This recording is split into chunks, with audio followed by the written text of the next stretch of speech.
नमस्ते। कैसे हैं आप लोग? Hope everything is perfectly fine. आप लोग जल्दी जल्दी लाइव हो जाइए ताकि आपको देख लूं, उसके बाद फिर आगे बढ़ूं।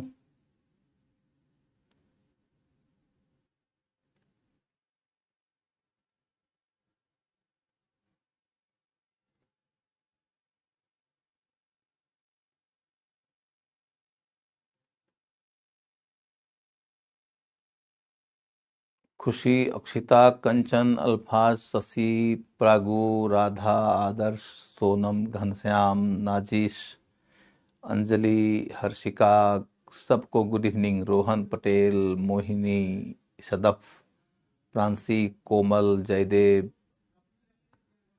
जमाल, प्रमोद, अर्चना, प्रीति, वंदना, गुप्ता, पूजा, मनीष, नैन्सी मौर्य, मोहिनी, कविता, ब्रजेंद्र, राजन यादव, पूजा चौहान, शालिनी, वेदिका, हिमांशु, आकांक्षा, अर्पिता, सिमरन, प्रांसी, निगिता राव, हिमांशु, मोहम्मद तारिक, विश्वकर्मा, पप्पू, प्रतिभा, राजवीर, आरती, मनीष, रोशनी, दीपक, प्रिया।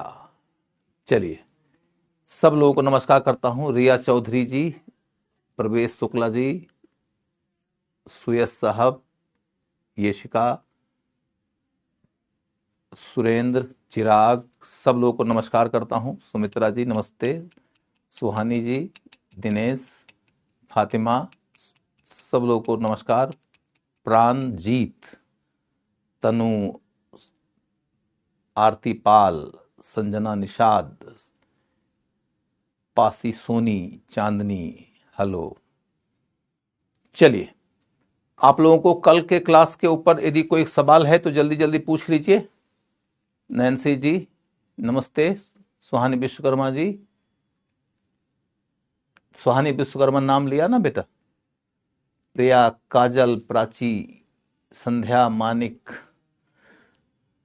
शिवम, सुमित्रा, रोशनी, खुशी राज, ए देखो खुशी राज, और मैं रजनीश राज हमारे घर की लड़की मिल गई। प्रिया अग्रहरी, चांदनी, सानिया जैदी, आपने आज मेरा नाम नहीं लिया तो सानिया के साइना, रोहन पटेल, सपना जी।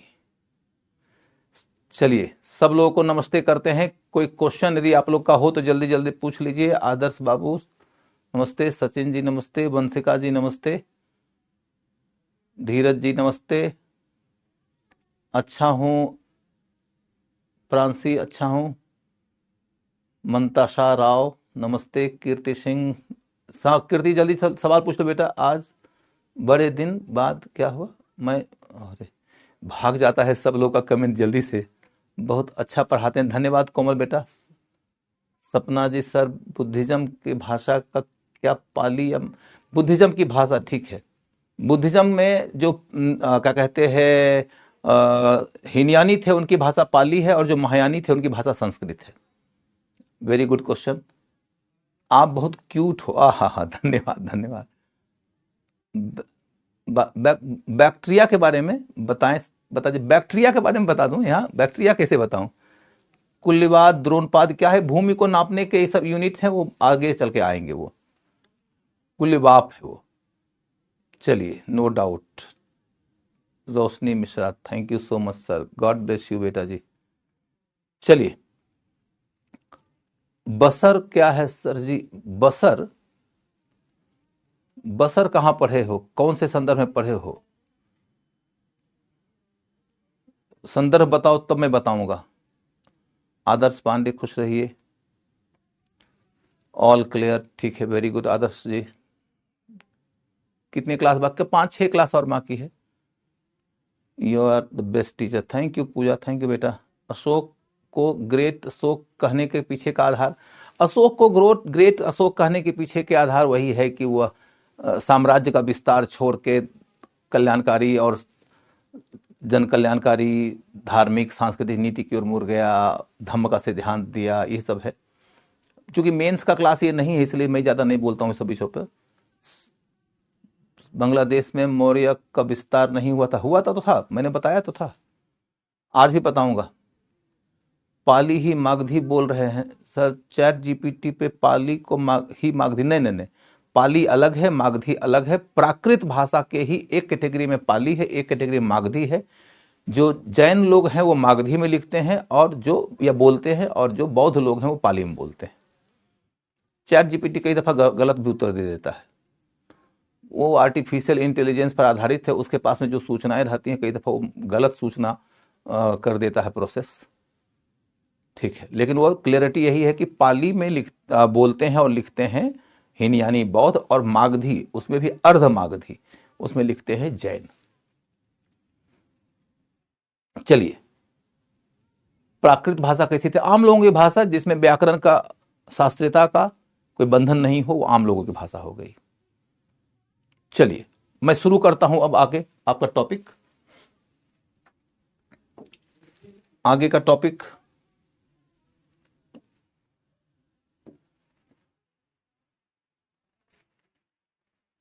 आप देखोगे कि हमने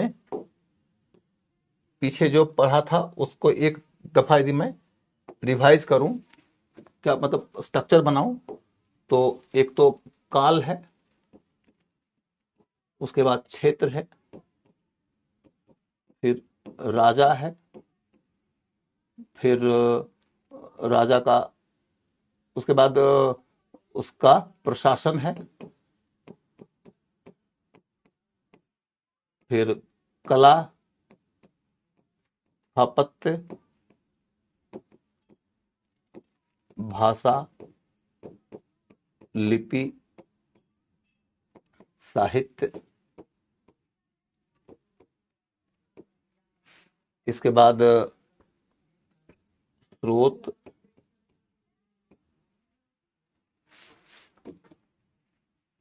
अर्थव्यवस्था,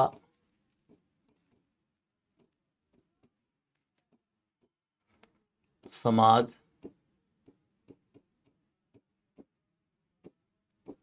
धर्म, धम्म,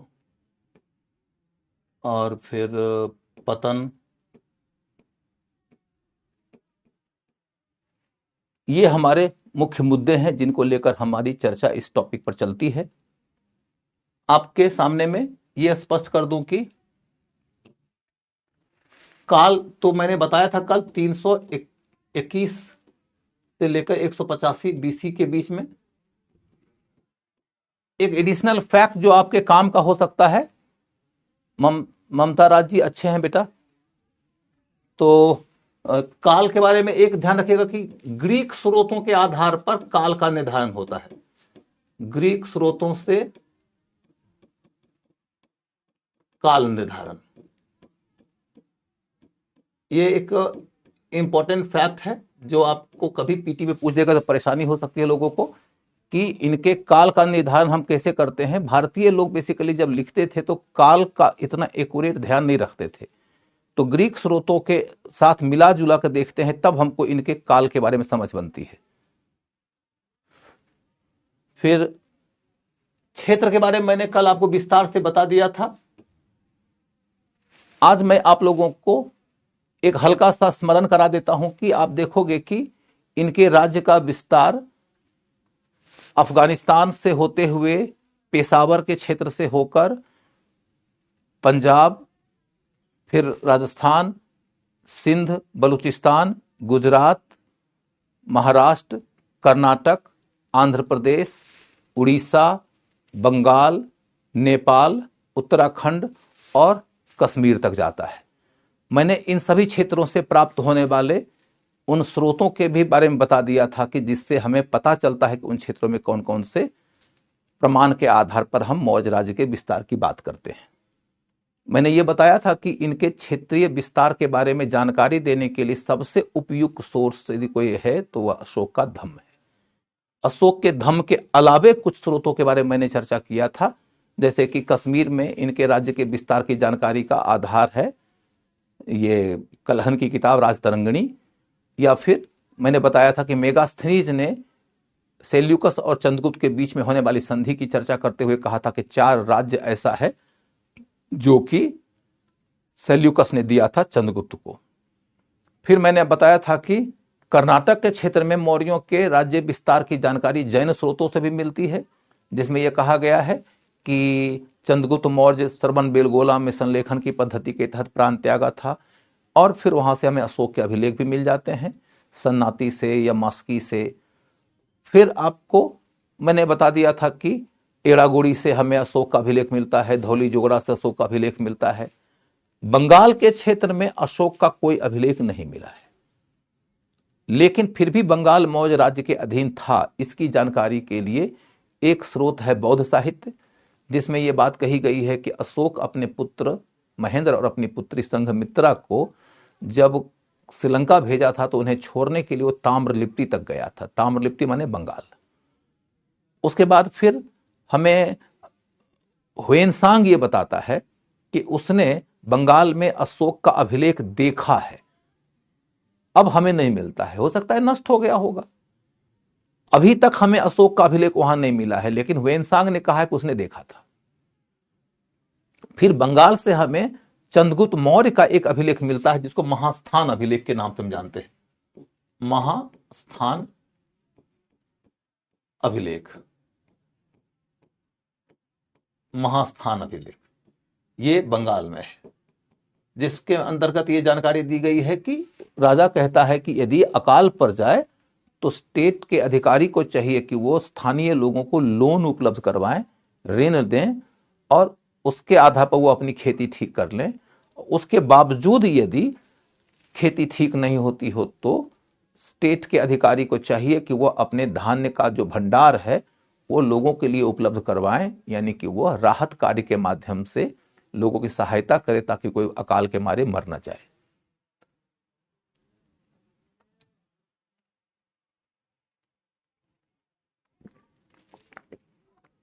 क्या अभिनव सर क्या बताए थे सर कलिंग की जानकारी के स्रोत? मैं कौन अभिनव सर, मैं जान नहीं रहा हूं, लेकिन कलिंग के बारे में तो मैंने बताया तो था कल कि धौली और जोगड़ा अभिलेख मिलता है अपने को, जो अशोक का अभिलेख है। चलिए, कल की चर्चा चूंकि क्षेत्र को लेकर पर्याप्त हो चुकी है तो अब मैं उधर नहीं जाऊंगा। मैंने हल्का सा रिवाइज करा दिया राजाओं के बारे में। राजा का नाम चंद्रगुप्त,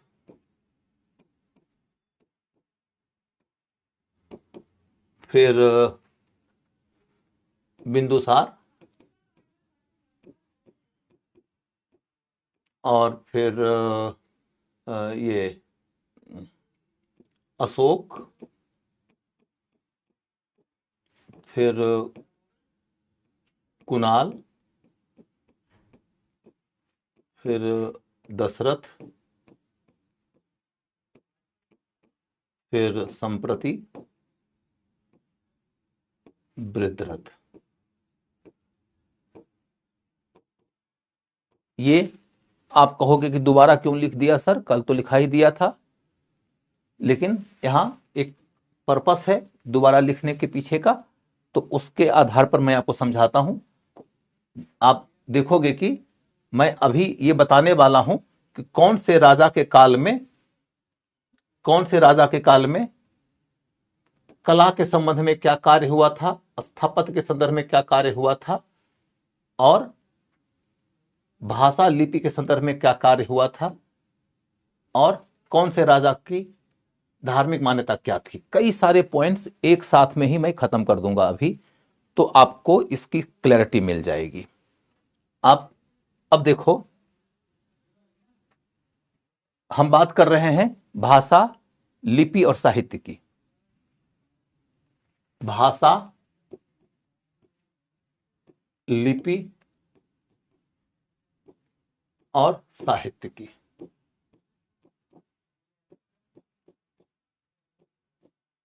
भाषा, लिपि और साहित्य की बात यदि करके देखो, हेडिंग दे दो मौर्य काल में भाषा, लिपि और साहित्य। ये चर्चा मैं यहीं पर खत्म करूंगा।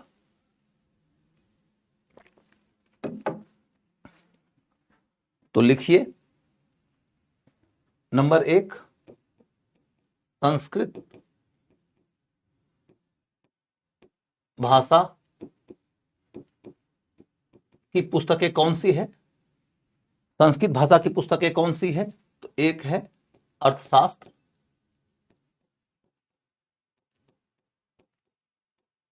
इसके बाद है धर्मसूत्र, धर्मसूत्र, उसके बाद है व्रतिका, व्रतिका, व्रतिका जो है तो व्याकरण की पुस्तक है, जिसके लेखक थे कात्यायन, कात्यायन, कात्यायन नाम के एक व्यक्ति ने व्रतिका नाम की एक किताब लिखा था। उस किताब का विषय है व्याकरण। दानिश, कल एंशिएंट हिस्ट्री का क्लास खत्म नहीं होगा, अभी एंशिएंट हिस्ट्री के क्लास को 3-4 दिन का क्लास और चाहिए। मैं बात करूंगा, हो सकता है कि कल के बाद, मुझे 2 दिन की छुट्टी की जरूरत है, बेसिकली मुझे कहीं बाहर जाना है, लेकिन मैं अभी इस विषय पर कोई जानकारी आपको नहीं दे पाऊंगा। मैं मैनेजमेंट के लोगों से बात कर लूंगा, उसके बाद आपको यह सोचना कल के क्लास में दूंगा। मे बी कि 2 दिन का कोई ब्रेक लगेगा, उसके बाद मेरा क्लास लगेगा। कल का क्लास लास्ट क्लास नहीं है, हो सकता है कि शेड्यूल में कल का क्लास लास्ट होगा, लेकिन मेरा जो क्लास चल रहा है उसमें 2-3 दिनों का क्लास मुझे एक्स्ट्रा चाहिए होगा, तब जाके मैं एंशिएंट हिस्ट्री कंप्लीट करूंगा। हो सकता है कि 2 दिन का ब्रेक लगेगा, 2 दिन के ब्रेक के बाद में मैं 2 दिन का क्लास एक्स्ट्रा लूंगा, फिर जाके कंप्लीट होगा। लेकिन अब मुझे बेटा काम करने दो। स्तूप से स्टार्ट करने का मैं बोलूंगा, मैं आऊंगा उसके ऊपर, चिंता ना करो, मैं उसके ऊपर आऊंगा, क्रम से ही आऊंगा, चिंता ना करो। धन्यवाद दानिश बेटा, धन्यवाद। चलो अब मुझे थोड़ा कंसंट्रेट करने दो। यदि मैं आप लोगों से बातचीत करूंगा तो मेरा कंसंट्रेशन रुकेगा, तो आपको दिक्कत आएगी।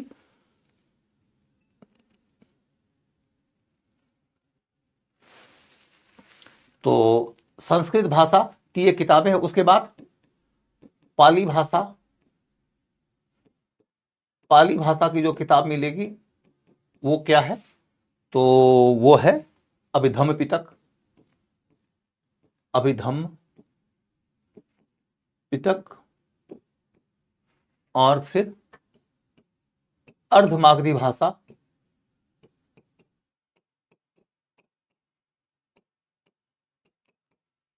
अर्धमागधी भाषा की जो पुस्तक है वो है 12 अंक, 12 अंक। यही मौर्य काल का साहित्य। यदि फिर देखोगे अशोक के अभिलेख, अशोक के अभिलेख,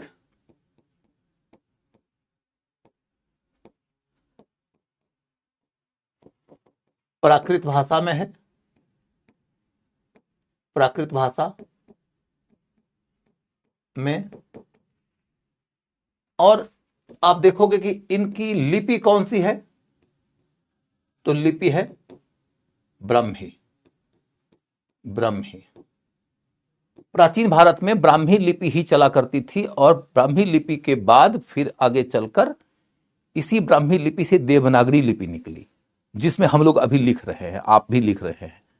तो ब्राह्मी लिपि के पूर्वज के रूप में खोजिएगा, सॉरी माफ करिए, देवनागरी लिपि की पूर्वज लिपि खोजिएगा तो ब्राह्मी लिपि है। समझ गए सर? कंप्लीट होने वाली है एंशिएंट, हाँ कंप्लीट होने वाली है। गुड नाइट सर, सभी को भी गुड इवनिंग। हनी, ये कौन सा है कि क्लास में बच्चा ज्वाइन किया है गुड नाइट करने के लिए?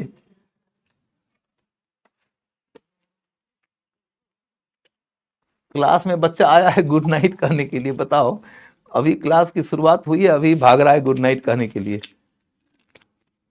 आप पढ़ाने का मौका मिले हैं, आपका बहुत बहुत धन्यवाद। अरे ममता बेटा, धन्यवाद किस बात का? धन्यवाद तो हम लोग एक दूसरे का करेंगे उस दिन, जिस दिन हमारी बच्ची सिलेक्शन पाके जाएगी मसूरी, और चलेंगे हम लोग सब छोड़ने के लिए, पीडब्ल्यू का झंडा फहराते हुए, पीडब्ल्यू का झंडा फहराते हुए, जिंदाबाद जिंदाबाद करते हुए हम लोग चलेंगे, सबके सब मसूरी बस पे रहेगा, सब लोगों का कॉमन सफर, और सब अंतराक्षरी सुनाते हुए और सुनते हुए चलेंगे।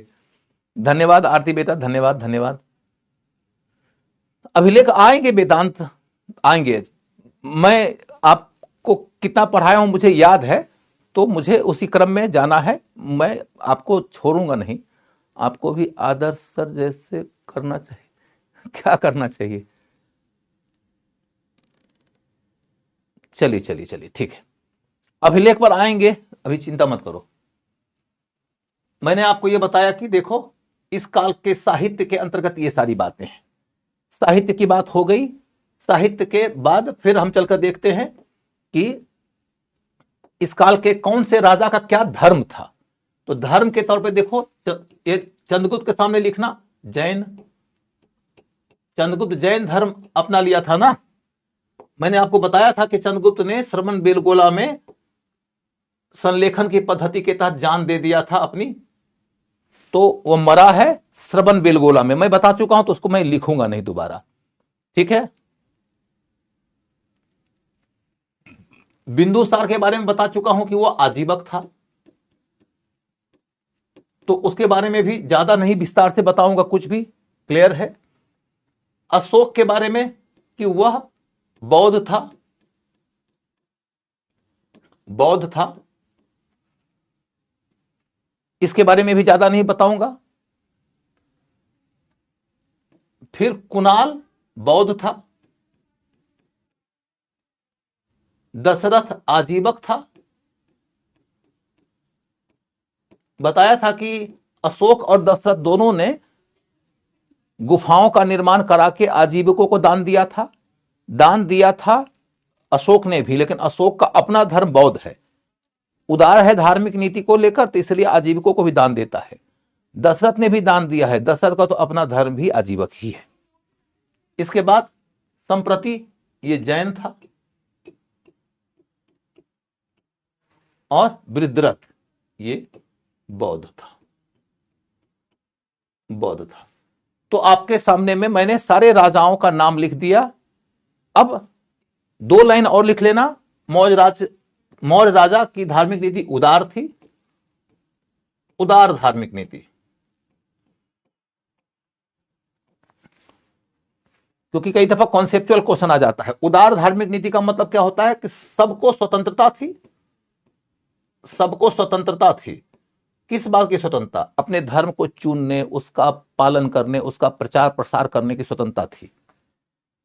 सबके बीच में समानता थी। समानता का मतलब क्या होता है कि यदि आप योग्य हैं तो आपको नौकरी मिल जाएगी, इससे फर्क नहीं पड़ता कि आपका धर्म क्या है। आपको टैक्स देना पड़ेगा अपनी आमदनी के मुताबिक। आपको किसी धर्म के होने के नाते ना तो फायदा होगा ना नुकसान होगा। आप अपराध करेंगे तो दंड मिलेगा कानून के मुताबिक, किसी धर्म के होने के नाते ज्यादा या कम नहीं मिलेगा। यही है समानता की बात। सभी धर्मों को संरक्षण मिलता है, सभी को संरक्षण मिलता है। दान वगैरह देना है तो सबको दान दिया जाएगा। एक बात बहुत उल्लेखनीय है जो आपको क्वेश्चन पूछा जा सकता है कि श्रमण धर्म को प्रधानता, श्रमण धर्म का मतलब क्या होता है? श्रमण धर्म का मतलब होता है कि भारत में धर्म की 2 धाराएं हैं। एक धारा वो है जो वेद को प्रमाण मानकर चलती है, उसको हम ब्राह्मण धर्म कहते हैं। कोई उसको सनातन धर्म भी कह देते हैं, कोई कुछ भी कहें। मूल बात है कि धर्म का वो आधार वेद के ऊपर निर्भर है, वेद की धुरी पर वो निर्भर है।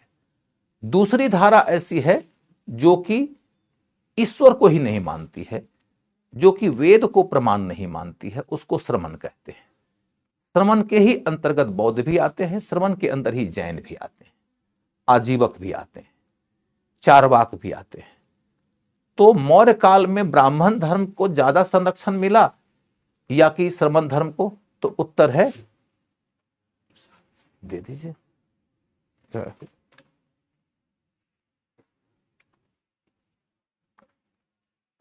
ब्राह्मण धर्म को ज्यादा मिला कि श्रमण धर्म को? उत्तर है श्रमण धर्म को। यह वाला पॉइंट मैंने यहां लिखवाया, ठीक है। तो धार्मिक नीति की बात यहां पर हो गई। इसके बाद आप चलेंगे स्थापत्य की ओर। स्थापत्य, कौन से राजा ने कौन सा स्थापत्य बनाया? तो आप लिख देंगे राजमहल, राजमहल, चंद्रगुप्त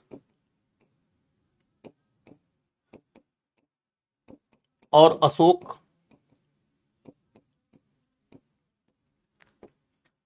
अब देखो कि इस विषय पे मुझे दोबारा कुछ बोलने की जरूरत नहीं है, क्योंकि मैंने कल के क्लास में आपको ऑलरेडी पढ़ा रखा है कि मौर्य राजमहल का प्रमाण अब तो है नहीं, वो तो ढह चुका है। उसके कुछ एक पिलर्स वगैरह हैं जो पटना के अंदर जो कुम्हरार का इलाका है वहां पर अभी भी सुरक्षित है, लेकिन पिलर्स मात्र बचे हैं, वो भी गिरे हुए हैं। लेकिन फिर भी हमें यह जानकारी मिलती है कि अपने समय में वह दुनिया का सबसे सुंदर भवन था। यह जानकारी हमें मिलती कैसे है? तो यह जानकारी देने वाला जो सोर्स है वह मूलतया है नंबर 1 मेगास्थनीज की किताब इंडिका, जिसमें कहा गया कि उसने खुद कहा है कि मैंने सूसा में या एक वेतना में भी कभी इतना बढ़िया भवन नहीं देखा। सूसा और एक वेतना बेसिकली उस समय के ऐसे केंद्र के तौर पर माने जाते हैं जहां संस्कृति बहुत उन्नत थी। लेकिन अब सूसा एक वेतना के बारे में पढ़ना तो है नहीं हमें, लेकिन वो कह रहा है कि बावजूद इसके मौर्य राजा का ये महल उन सबसे भी बेहतर है। यानी मैंने इतना बढ़िया भवन आज तक देखा ही नहीं है। फिर मैंने आपको बताया कि 700 साल के बाद लगभग भारत में चंद्रगुप्त द्वितीय विक्रमादित्य के काल में भारत आता है चीनी यात्री फाहियान। यहां मैंने आपको एक इंटरेस्टिंग बात बताया था कि फाहियान इंडिया आया था काहे के लिए? आप लोग जवाब देना। फाहियान इंडिया आया था तो इंडिया आने के पीछे का उसका उद्देश्य क्या था? मैं फाहियान की कहानी आगे बढ़ाते हुए अपने टॉपिक को खत्म करता हूं। आपके लिए एक क्वेश्चन छोड़ दिया हूं, आप उसका उत्तर दीजिएगा। फाहियान ने कहा कि मौर्यों का राजमहल बनाया है अशोक ने, और वो ये कह रहा है कि ये महल इतना सुंदर है कि इसको देखकर लगता है कि इसको बनाया होगा असुरों ने। इसके बाद फिर हम राजमहल की कहानी को छोड़कर आगे बढ़ जाते हैं। आपका उत्तर क्या होगा, मैं इसका इंतजार करूंगा कि फाहियान के इंडिया आने के पीछे का क्या उद्देश्य था। फिर आगे देखिएगा कि अगला जो स्थापत्य का उदाहरण हुआ है गुफा,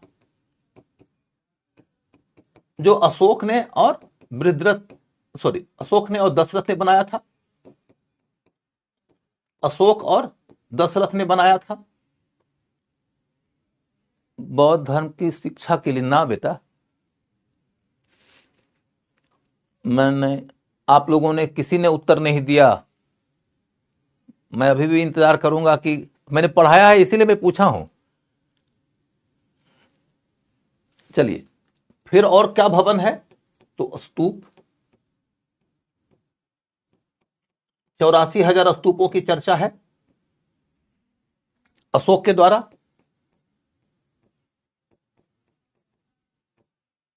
उसके बाद फिर क्या है? पॉलिटी के लिए कौन सा बुक बताए? मैं पॉलिटी के लिए क्यों बताऊंगा? पॉलिटी के लिए बताने के लिए तो आदर्श जी हैं। वैसे मैं भी दिल्ली यूनिवर्सिटी में लॉ पढ़ा हूं, I know something about polity, but मैं क्यों बताऊं? वो टीचर हैं, वो बताएंगे। और फिर स्तूप के बाद फिर स्तंभ।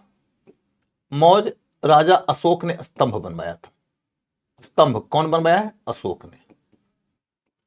तो अशोक के स्तंभ के बारे में अभी मैं आपको विस्तार से बताने वाला हूं, लिख लीजिए अशोक के स्तंभ की क्या विशेषता है। एक मिनट देखिएगा कि गुफा के बारे में कुछ एक्स्ट्रा बताने की जरूरत है नहीं, और स्तूप के बारे में कुछ एक्स्ट्रा बताने की जरूरत है नहीं। गुफा स्तूप हो गया, तो स्तंभ के बारे में देखते हैं। स्तंभ के बारे में लिखिए, अशोक का स्तंभ एकास्मक है। एकास्मक है। एकास्मक का मतलब होता है जो एक ही पत्थर से बना है। एक ही पत्थर को तराश कर निर्मित।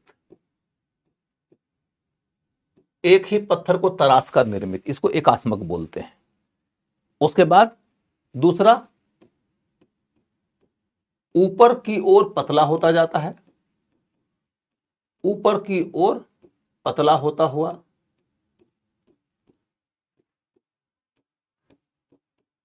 जैसे जैसे आप अशोक के स्तंभ को नीचे से ऊपर की ओर देखेंगे तो ऊपर जाएगा तो पतला होता चला जाएगा। फाहियानी यात्री चंद्रगुप्त द्वितीय के दरबार में आया था, इसने अपने विवाद। फलक, आपका ये इंफॉर्मेशन बेटा ठीक नहीं है। चंद्रगुप्त द्वितीय विक्रमादित्य के दरबार में वो कभी नहीं गया था। चंद्रगुप्त द्वितीय विक्रमादित्य के काल में फाहियान आया था, उसके देश की यात्रा किया है, उसके शासन के बारे में भी कुछ अच्छा कमेंट किया है, अच्छा बताया है, तारीफ किया है, लेकिन वो उसे कभी मिला नहीं था, उसके दरबार में कभी गया नहीं था। By the way, Fahien India आया था इसलिए ताकि वो भारत से विनय पिटक की एक कॉपी लेके चीन जाए, क्योंकि चीनियों में बौद्ध धर्म के नियमों को लेकर मतभेद हो गया था। उसका निदान निकल सकता था यदि विनय पिटक लेकर वो इंडिया से चीन चला जाएगा तो। अब बताना, मैंने बताया था कि नहीं कल के क्लास में? ऊपर की ओर पतला होता जाता है, फिर स्तंभ के ऊपर अवांगमुखी कमल है। अवांगमुखी, अवांगमुखी का मतलब है उल्टा लटका हुआ कमल, उल्टा लटका हुआ कमल है। इसके बाद फिर क्या है? फिर चौकी है और उसके बाद पशु की आकृति है, पशु की आकृति है, और इसके बीच में चक्र भी है, चक्र भी। आप ये बताना कि अशोक का जो चक्र होता है उसमें कितनी तीलियां होती हैं, कितने स्पोक्स होते हैं, कितने स्पोक्स होते हैं? मैंने एक प्रश्न पूछा था, आपने उत्तर नहीं दिया, मैंने जवाब दे दिया, फिर मैं दूसरा पूछ रहा हूं प्रश्न, कितने स्पोक्स होते हैं? आगे बढ़ो। ऑलवेज ब्लेस यू बेटा अंजलि देवी, ऑलवेज ब्लेस। अब उत्तर दो दूसरा प्रश्न का। 24 नहीं बेटा, 24 नहीं, 24 नहीं, 24 नहीं। अशोक का जो चक्र होता है, चलो ठीक है, तुम जो समझ रहे हो वो भी सही है, वो भी सही है, वो भी सही है। तो मैं आपको प्रश्न की भाषा बदल देता हूं। आपने जो बताया वो सही बताया, उसको गलत नहीं बताया है। आपने जो बताया वो सही बताया है, गलत नहीं बताया। मैं आपको ये पूछ रहा हूं कि जो धर्म चक्र प्रवर्तन है, धर्म चक्र प्रवर्तन के चक्र में कितनी तीलियां थी? धर्म चक्र प्रवर्तन के चक्र में कितनी तीलियां थी? इसका उत्तर देना। एक प्रश्न के उत्तर से मैं संतुष्ट हुआ, अब मैं दूसरा प्रश्न बदल दिया इसी में। धर्म चक्र प्रवर्तन के अंदर कितने चक्र थे? आगे चलो, लिखना है इसके ऊपर। अच्छा, पॉलिश हुआ है, पॉलिश हुआ है।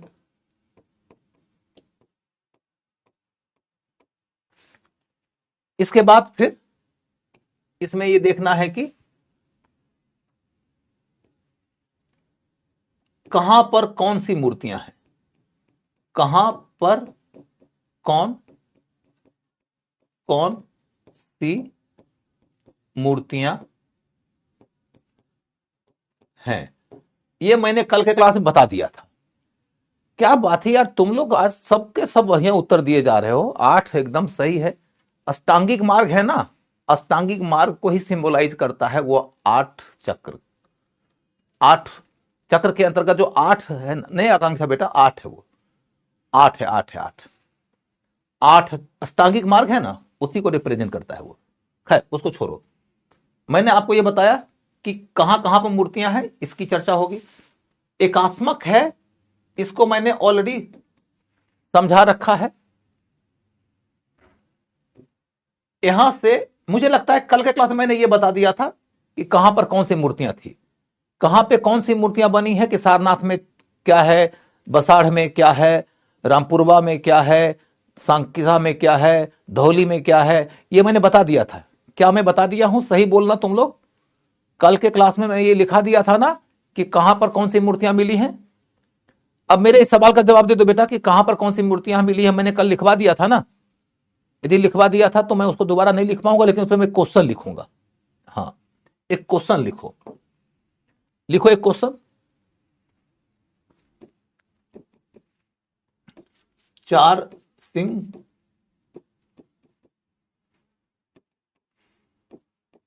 एक सिंह।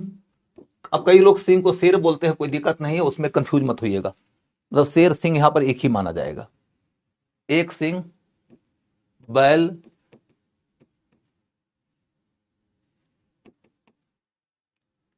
हाथी, स्तंभ पर हाथी, ऐसे।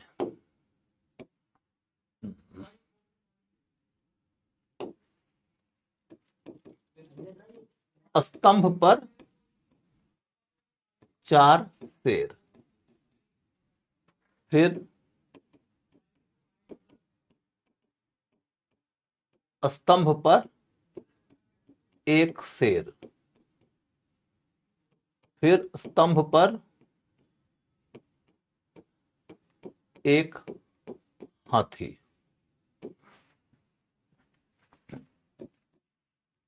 सारनाथ, रामपुरवा,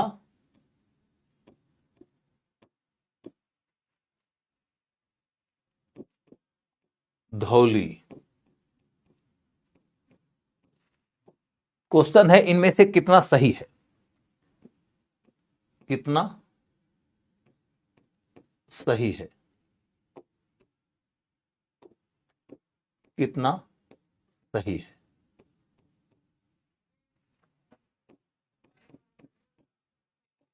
या कौन कौन सही है कर देता हूं, ए बी,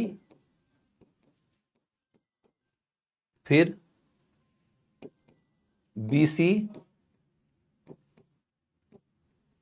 फिर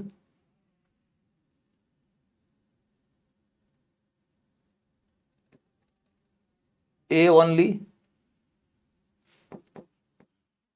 सभी। अब आप लोग जल्दी जल्दी उत्तर दीजिए, जल्दी जल्दी उत्तर दीजिए।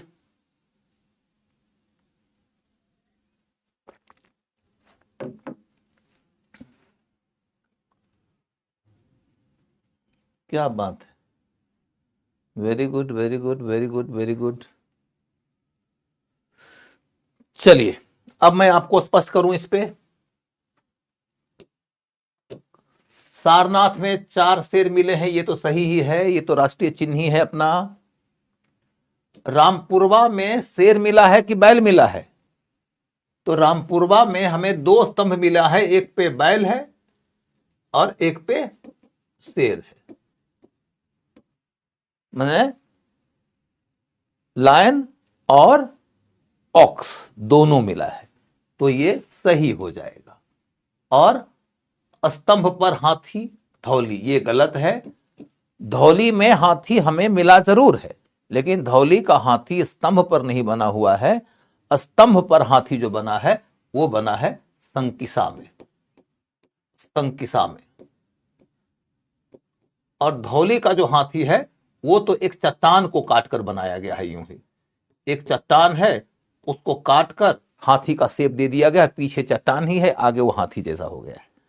ठीक है, तो उत्तर क्या हो जाएगा, ये करेक्ट, ये करेक्ट, ये incorrect, answer is A B. ठीक है, ए बी। तो अब देखो बच्चों, हमने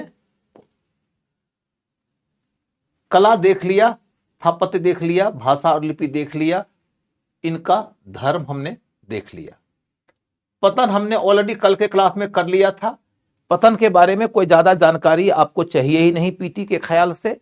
बस इतनी बात है कि मौर्य साम्राज्य का पतन कैसे हुआ को लेकर एक बात कही जाती है कि पुष्यमित्र शुंग नाम के एक व्यक्ति ने, जो कि वृद्धरथ नाम के राजा का जो वृद्धरथ नाम के राजा का सेनापति था उसी को मार दिया। और यह जानकारी कहां से मिली है आप लोग बताना। आप वृद्धरथ को वृद्धरथ को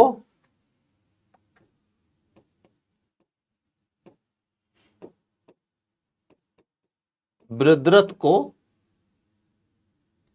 पुष्यमित्र शुंग ने मारा। पुष्यमित्र शुंग ने मारा की जानकारी कहां से मिली? कहां से मिली? ए अर्थशास्त्र से, अर्थशास्त्र से।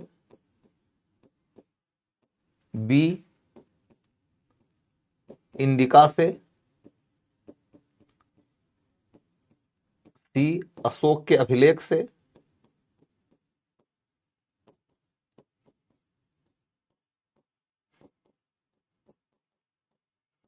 और डी हर्षचरित से। हर्षचरित से। अब बताइए। तो अब आप देखोगे कि एक सीधी सीधी समझ है, अर्थशास्त्र से तो जानकारी नहीं मिल सकती ना। अर्थशास्त्र तो मौर्य वंश के संस्थापक चंद्रगुप्त मौर्य के काल की ही रचना है। तो उसमें कहा कि वृद्धरथ नाम का एक राजा होगा, उस राजा के साथ में क्या घटना घटने वाली है। इंडिका भी चंद्रगुप्त मौर्य के ही समकालिक है, उसमें जानकारी नहीं मिलेगी। अशोक के अभिलेख में भी जानकारी कहां से मिलेगी? वृद्धरथ राजा ही बाद का है। कॉमन सेंस भी कोई लगाएगा तो उत्तर हर्षचरित ही मारेगा। और वैसे हर्षचरित तो था ही। हो सकता है कि ऑप्शन इतना आसान न रहे, मैंने तो बस समझाने के लिए दिया ताकि आपके दिमाग की बदली साफ हो जाए और आप सही ऑप्शन के ऊपर फोकस कर सकें। ठीक है, वेरी गुड। तो अब देखो बच्चों, मैं अपनी चर्चा को आगे बढ़ाऊं इसके पहले मैं क्या कर रहा हूं कि जितना मैंने करा दिया उसको मैं मिटा देता हूं, ताकि आपके दिमाग के ऊपर थोड़ा सा लोड कम हो सके कि क्या क्या हमने कर लिया। ये तुम सोचोगे तो तुम थोड़ा कॉन्फिडेंट हो जाओगे। जैसे देखो कि तुमने अभी अभी समझ लिया, पतन तुम्हारा खत्म हो गया है। राजा के धर्म की नीति तुमने पढ़ लिया है।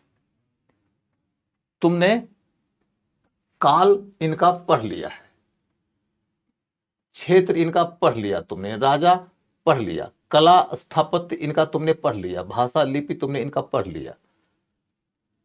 और स्रोत के तहत सिर्फ और सिर्फ अशोक का अभिलेख बचा हुआ है, या कहो कि सिर्फ ओवरऑल अभिलेख बचा हुआ है। स्रोत के अंतर्गत सिर्फ अभिलेख बचा हुआ है। तो अब हम अपनी चर्चा को ज्यादा ओरिएंटेड तरीके से लेके जा सकते हैं कि जिसके तहत हमारे सामने क्या है पढ़ना। एक है अभिलेख, एक है प्रशासन, एक है अशोक का धम्म और मौर्यकालीन समाज और अर्थव्यवस्था। अब इतनी ही बातें हैं जिन्हें कि हमें कवर करना है। एक मिनट।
तो बच्चों, हम लोग चलते हैं अब अशोक के अभिलेख की ओर। जैसा कि कई लोग डिमांड कर रहे थे कि अशोक का अभिलेख नहीं हुआ है सर, तो अशोक का अभिलेख नहीं छोड़ेंगे। ये बहुत महत्वपूर्ण टॉपिक है बच्चों, इसकी ओर तो चलेंगे ही चलेंगे। तो हम लोग अब चल रहे हैं अशोक के अभिलेख की ओर। सबसे पहले लिखो, अभिलेख का मतलब क्या होता है? अभिलेख क्या है?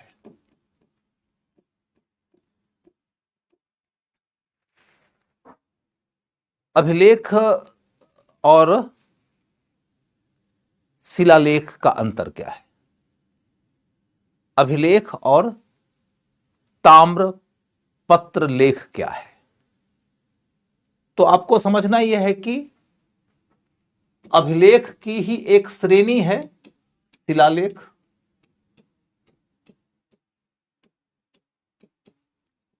इसी की एक श्रेणी है स्तंभ लेख, इसी की एक श्रेणी है गुहालेख, गुहा माने गुफा, गुहालेख,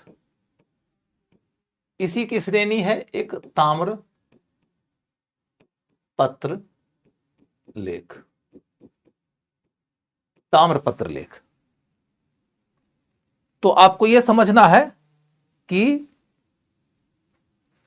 किसी भी ठोस वस्तु के ऊपर कोई भी लेख यदि उत्कीर्ण करवाया जाता हो, उत्कीर्ण,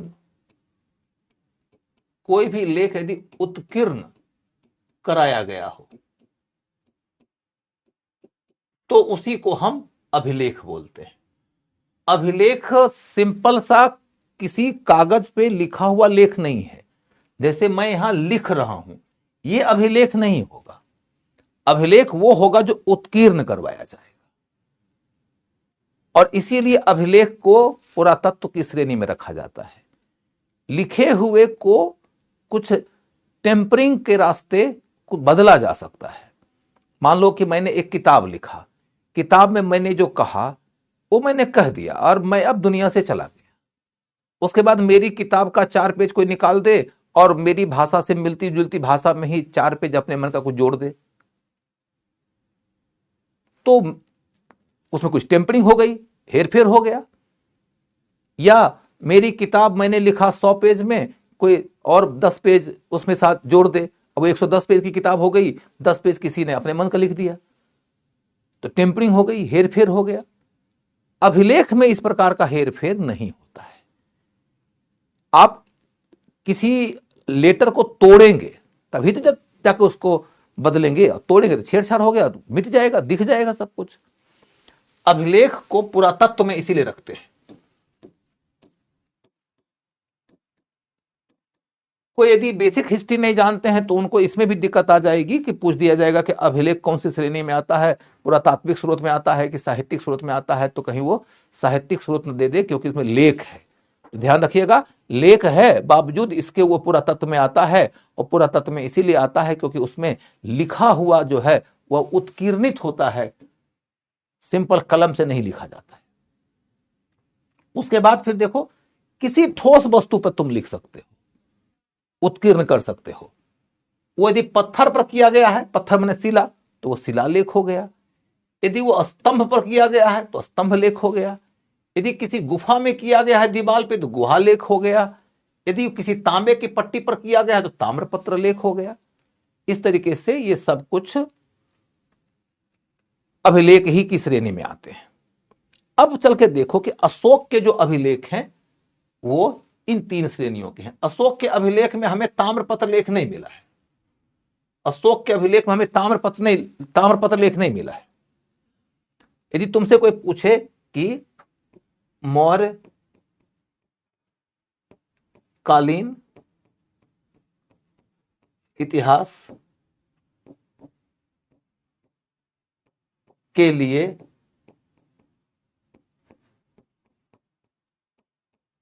कौन कौन से अभिलेख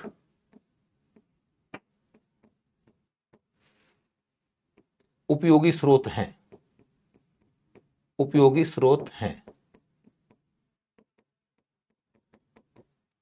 मौर्य काल का इतिहास लिखने के लिए कौन कौन से उपयोगी स्रोत हैं? तो तुम क्या ऐसे देखो, ऑप्शन दे देगा तुम्हारे लिए। ऑप्शन दे दिया, ए, बी, सी, डी, और ऑप्शन में दे दे ए बी, ए बी सी,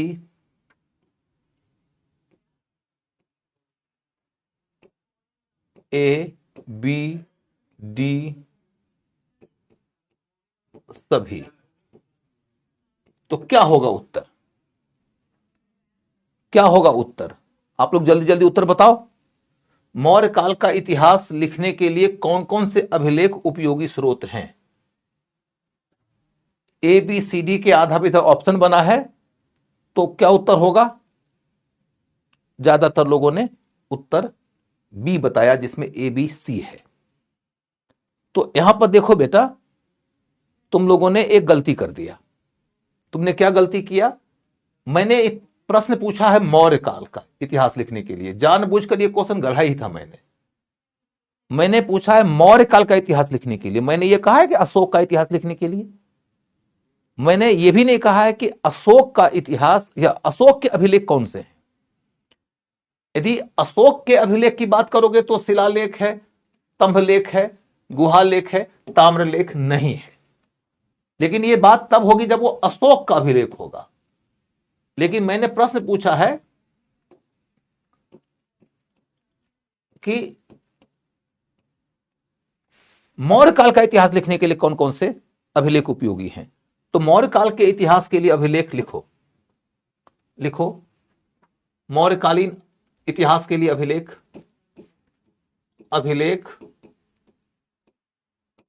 जो मौर्य इतिहास के लिए जरूरी है, जो मौर्य इतिहास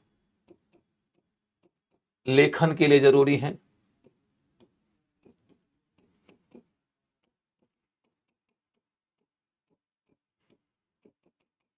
नंबर 1, अशोक का अभिलेख। अशोक का अभिलेख।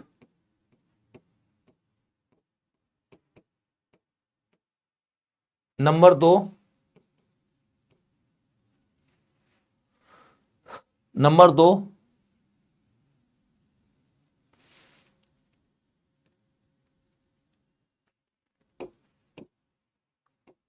ये महास्थान एवं सहगौरा के लेख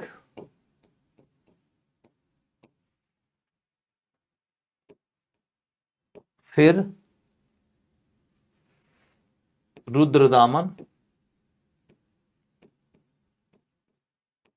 का जूनागढ़ अभिलेख। रुद्रदामन का जूनागढ़ अभिलेख। ये 3 तरह के अभिलेख हैं जो मौर्य काल का इतिहास लिखने के लिए बहुत उपयोगी हैं। अब देखो, अशोक का अभिलेख थोड़ा बड़ा है तो उसकी चर्चा हम 1 मिनट के बाद करते हैं। पहले ये दोनों निपटा लेते हैं। आप कहोगे रुद्रदामन कौन है? जब आप मौर्योत्तर काल में जाओगे तब आपको यह पता चलेगा कि एक शक वंशी राजा था रुद्रदामन नाम का। उसने पहली बार संस्कृत भाषा में एक बड़ा अभिलेख खुदवाया। उसके अभिलेख के ऊपर सबसे पहले क्वेश्चन यही आ चुका है कि संस्कृत भाषा का पहला अभिलेख कौन है? तो रुद्रदामन का जूनागढ़ अभिलेख। रुद्रदामन के जूनागढ़ अभिलेख के बारे में और बाकी बातें हम लोग तब करेंगे जब हम रुद्रदामन के ऊपर जाएंगे। अभी सिर्फ एक बात, वह कहता है कि उसने सुदर्शन झील का पुनर्निर्माण करवाया है। सुदर्शन नाम का एक झील है, उसका एग्रीकल्चर के इरिगेशन के लिए, सिंचाई के लिए बहुत उपयोग हुआ है। तो सुदर्शन झील के पुनर्निर्माण की बात वो करता है। लेकिन इस क्रम में वो ये कहता है कि सुदर्शन झील का निर्माण पहली बार चंद्रगुप्त मौर्य ने करवाया था। लिख लो, लिख लो, सुदर्शन झील का निर्माण चंद्रगुप्त मौर्य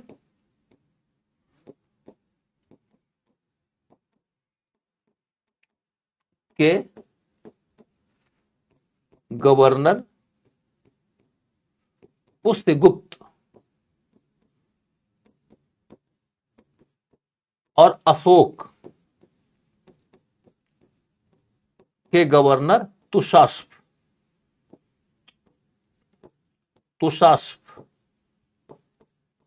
ने कराया था। मुझे नहीं लगता कि आपसे पुष्यगुप्त और तुषास्प का नाम पूछा जाएगा, आप अपने दिमाग पर ज्यादा जोर मत दीजिएगा। लिखा दिया हूं, देख लिया है आपने, कल को यदि इनकेस आ गया तो देखे हुए से भी आपका काम चल जाएगा, लेकिन आप लोग इसका नाम अब लिख लिख के याद नहीं करिएगा, जरूरत नहीं है उसकी। तो चंद्रगुप्त मौर्य और अशोक का नाम ही काफी है। कहता है चंद्रगुप्त मौर्य ने सुदर्शन झील का निर्माण पहली बार कराया था, उसके बाद उसकी मरम्मत कराई गई थी अशोक के द्वारा, फिर बहुत लंबे समय तक उसका कोई निर्माण कार्य, पुनर्निर्माण कार्य नहीं हुआ। मैंने उसका पुनर्निर्माण फिर से कराया है और मैंने तो इसके लिए टैक्स भी नहीं लगाया है। ये जानकारी वो देता है। चलो, उसने जो किया सो किया, लेकिन उसके द्वारा दिए गए ब्यौरे से हमें ये जानकारी मिल गई कि मौर्य काल के राजा चंद्रगुप्त मौर्य और अशोक ने सुदर्शन झील का निर्माण और पुनर्निर्माण कराया था। बस इतनी जानकारी मिल गई, रुद्रदामन के जूनागढ़ अभिलेख की कहानी खत्म हो गई। अब तुम समझ सकते हो कि मैं इस दौरान जो भी जानकारी दे रहा हूं तो मौर्यकालीन इकोनॉमी से संबंधित भी जानकारी है ना। तो जब इकोनॉमी पढ़ेंगे तो छोटा हो जाएगा अपने आप। इसके बाद फिर देखो महास्थान और सहगौरा अभिलेख। ये चंद्रगुप्त का अभिलेख माना जाता है, अभिलेख माना जाता है। ये चंद्रगुप्त का अभिलेख माना जाता है। इसमें अकाल राहत कार्य,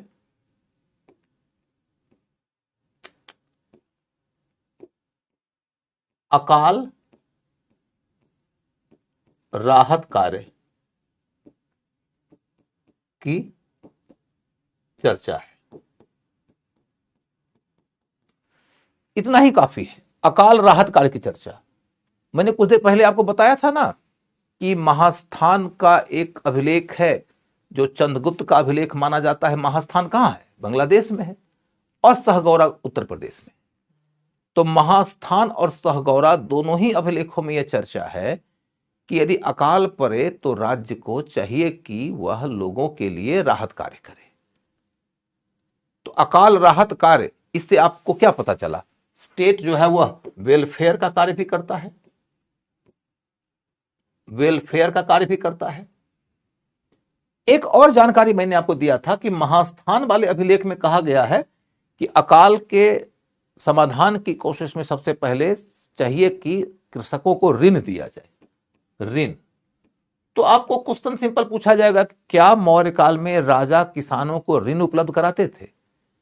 आपको महास्थान पूछेगा तो याद करके जाएंगे, रटा हुआ रहेगा, आप मार देंगे। लेकिन रटे हुए लोगों से गलत कराने का तरीका यह होता है कि वो अभिलेख का नाम ही नहीं देंगे, महास्थान वगैरह कुछ नहीं देंगे, सिंपल देंगे मौर्य काल के राजा किसानों को ऋण उपलब्ध कराते थे। सही है कि गलत है, इसे 4 स्टेटमेंट दे देंगे। ध्यान रखना है, महास्थान से ही प्रमाण मिलता है कि हां ऋण उपलब्ध करवाते थे। तो ये भी देखो, आर्थिक इतिहास तो हम यहां भी पढ़ रहे हैं कि राजाओं की आर्थिक नीति क्या है, सिंचाई के साधनों का विकास करना या ऋण उपलब्ध कराना या जन कल्याणकारी काम करके लोगों के लिए अकाल राहत का काम करना आदि आदि। फिर चलकर देखो आप कि अब आपके सामने बचता है अशोक के अभिलेख। अब हम लोगों के सामने यही टारगेट है कि हम अशोक के अभिलेख के टॉपिक को कंप्लीट करें। तो दे दो अशोक का अभिलेख। अशोक के अभिलेख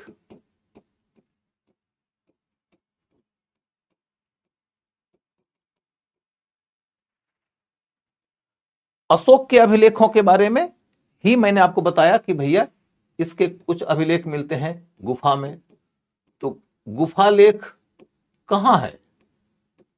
गुफालेख आपको मिल रहा है बराबर की पहाड़ियों में, बराबर की पहाड़ी। इसी में तो यह बता रहा है कि वह आजीवक को दान दिया, आजीवक को दान। इसके बारे में ज्यादा पढ़ना ही नहीं है अपने को। इसके बाद फिर देखो लघु शिलालेख, लघु शिलालेख। लघु शिलालेख का मतलब क्या है? लेख शिला पर है, शिला माने पत्थर पे, पत्थर का आकार छोटा है, छोटे आकार के पत्थर के ऊपर छोटा अभिलेख होगा। इन अभिलेखों में सामान्य तौर पर राजा ने अपने अधिकारियों को निर्देश दिया है, निर्देश दिया है। सामान्य तौर पर अशोक के लघु शिलालेखों में जो प्रवृत्ति दिखती है वो ये कि वह अपने ऑफिसर्स को निर्देश दे रहा है। क्या क्या निर्देश दे रहा है उसके बारे में यहां पर शोध करना जरूरी नहीं है। इसके बाद फिर है बृहद शिलालेख, बृहद शिलालेख। बृहद शिलालेख का मतलब क्या होता है? पत्थर का बड़ा टुकड़ा लेगा, उसके अंदर लेख खुदवाएगा, उसी को बोलते हैं बृहद शिलालेख। बृहद शिलालेख कुल कितने हैं? तो 14। बृहद शिलालेख 14 है। इसका क्या मतलब हुआ?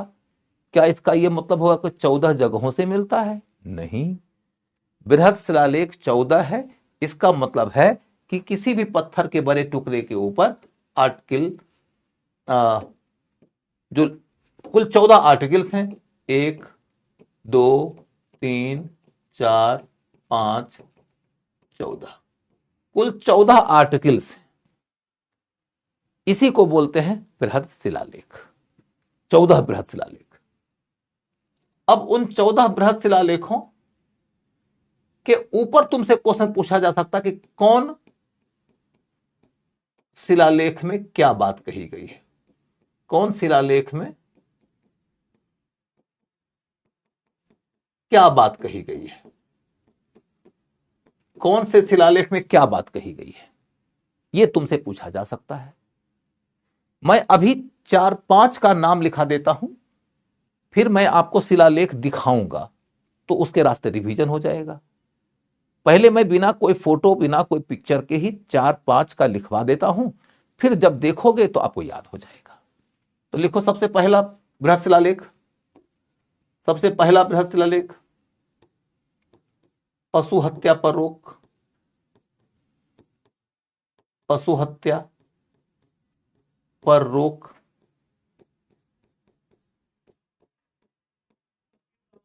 फर्स्ट बृहद शिलालेख,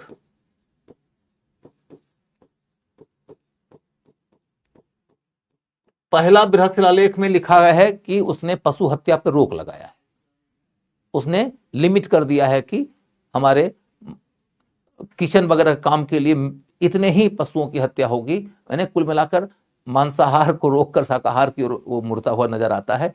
क्योंकि बौद्ध हो गया है, बौद्ध जो है वह पशु हत्या को भी गलत मानते हैं, हिंसा को गलत मानते हैं, तो पशु हत्या पे भी रोक लगा रहा है।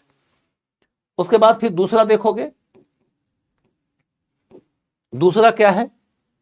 दूसरा मतलब माफ करिए, दूसरा बृहद शिलालेख, बृहद शिलालेख क्या कहता है? दूसरा बृहद शिलालेख क्या कहता है? उसके कल्याणकारी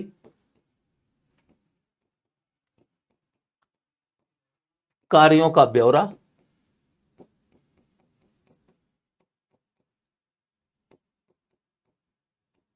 और विदेशी मित्रों का नाम, विदेशी मित्रों का नाम।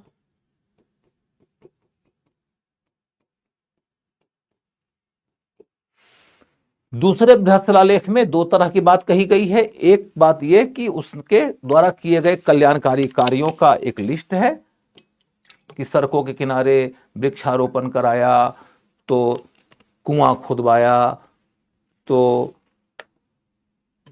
वह पशुओं के लिए अस्पताल बनवाया। ये सारा का सारा जो डिटेल हमें मिलता है अशोक के बारे में, ये डिटेल मिलता है उसी के द्वारा खुदवाए गए बृहत शिलालेख नंबर 2 से।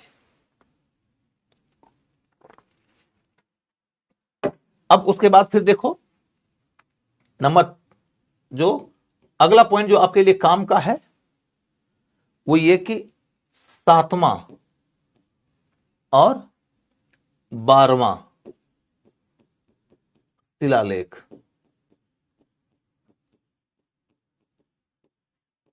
धार्मिक उदारता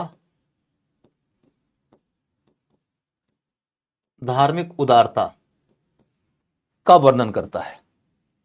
7वां और 12वां शिलालेख उसकी धार्मिक उदारता का वर्णन करता है, जिसमें वो कहता है कि मेरे राज्य में सभी धर्मों के लोग रहते हैं, मिलजुल के रहते हैं।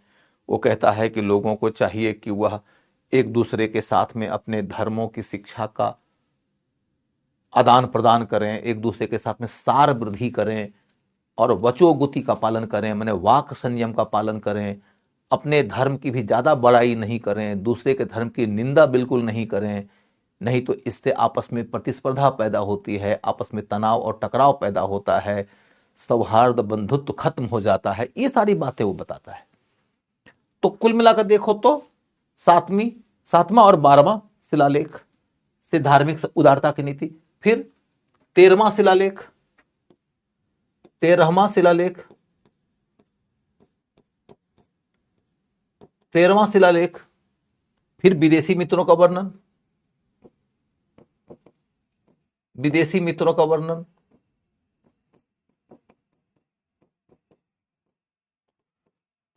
विदेशी मित्रों का वर्णन किसमें करता है तो दूसरे और 13वें नंबर के शिलालेख पे। बहुत इंपॉर्टेंट पॉइंट है जहां से क्वेश्चन आ सकता है कि दूसरे और 13वें बृहद शिलालेख में उसने अपने विदेशी मित्रों का नाम बताया। कई सारे विदेशी मित्र का नाम आता है, जिसमें वो बताता है दक्षिण भारत में चोल, चेर, पांड्य, सत्यपुत्र, फिर वो पश्चिमी एशिया के, फिर वो क्या कहते हैं उत्तरी अफ्रीका के, फिर पूर्वी यूरोप के कई सारे राजाओं का नाम दिया है। उन सब राजाओं के नाम को याद रखना जरूरी नहीं है आपके लिए, लेकिन इससे यह पता चलता है कि मौर्य राजा कई वैदेशिक राजनीतिक सत्ताओं के संपर्क में थे और उनके साथ में मित्रता पूर्वक नीति अपना रहे थे अशोक के काल में।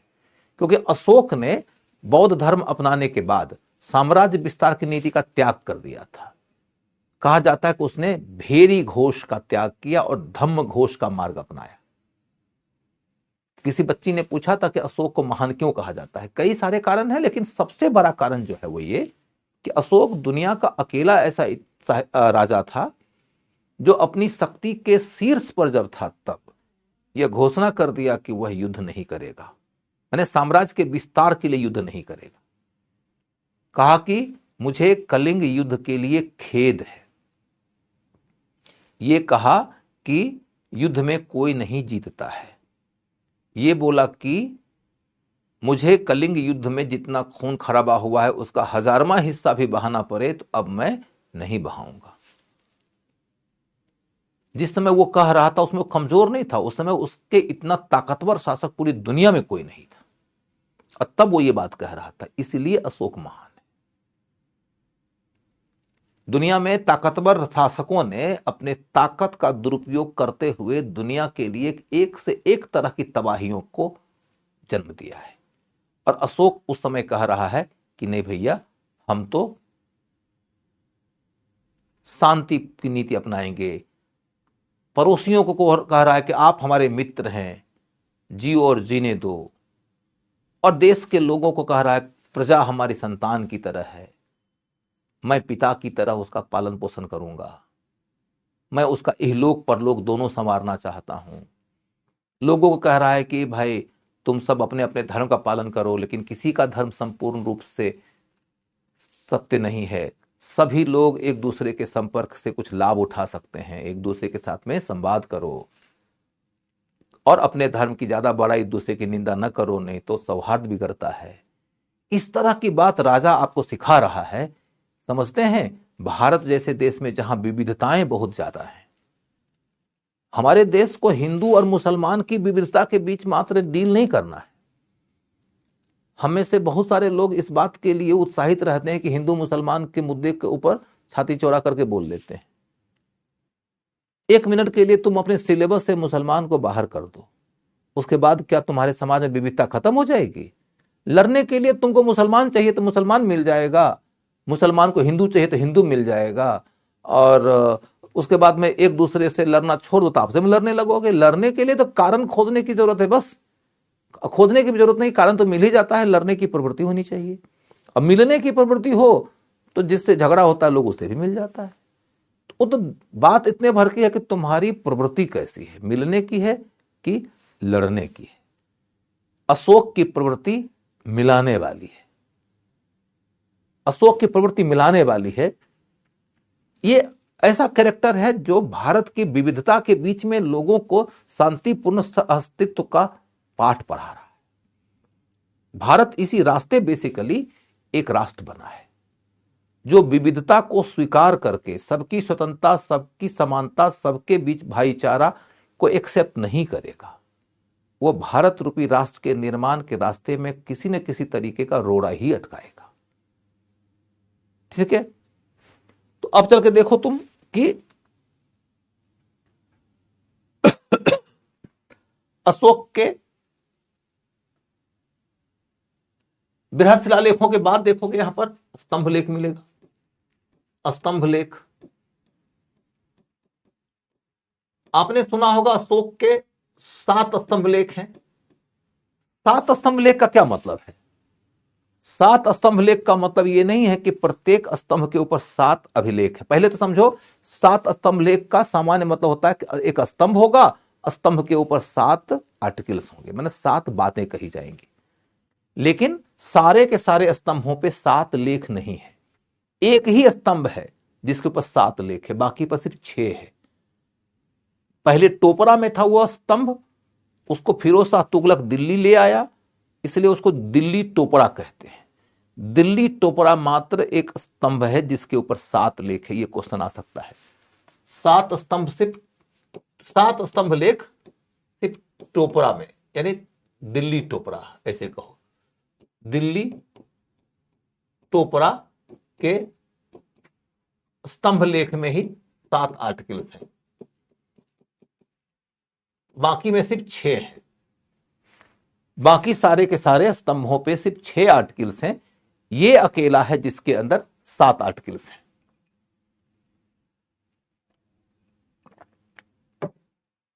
क्लियर हो गया? अब इसके आगे बढ़कर देखते हैं कि अशोक के दूसरे स्तंभ लेख में, दूसरे स्तंभ लेख में, स्तंभ लेख में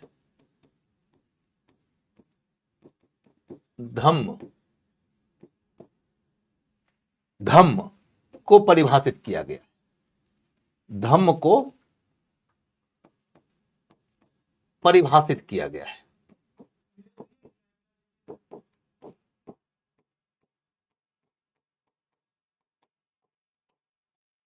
अशोक की प्रसिद्धि का एक आधार है उसकी धम्म की नीति।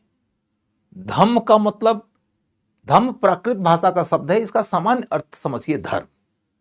और वो ऐसे धर्म की ओर आपको लेके जाता हुआ नजर आता है जिसका ये कहना है कि मंगलाचरण माने पूजा पाठ असली धर्म ये नहीं है।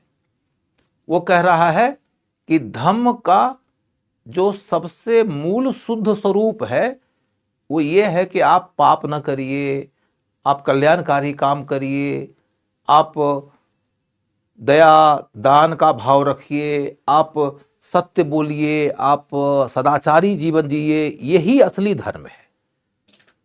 तो जब मैंने आपको बताया कि वो कह रहा है दूसरे स्तंभ लेख में धम्म क्या है, मैंने दूसरे स्तंभ लेख में धम्म की परिभाषा दिया है, तो उसमें वो एक बात कहता है, किंच धम्म। आपको ये सब नहीं लिखना है, आपको बस समझना है। वो दूसरे स्तंभ लेख में मैंने कहा कि धम्म को परिभाषित किया, तो क्या किया कि जिसको लोग कहते हैं कि परिभाषित किया। तो दूसरे स्तंभ लेख में वो लिखता है किंच धम्मः, ने धम्म क्या है, और उसी को वो आगे एक्सप्लेन करता है। कहता है कि अपासीनवे, अपासीनवे का मतलब होता है सिन, सिन माने पाप, पाप से दूर रहना। अपासीनवे बहुकयाने माने बहुत सारे कल्याणकारी काम करना। दया दाने, दया भाव रखना, दानशील होना। सचे सोचिए, सत्य का मार्ग अपनाना, और सुचिता पूर्ण जीवन जीना माने अच्छे आचरण के साथ जीवन जीना। असल धर्म यही है।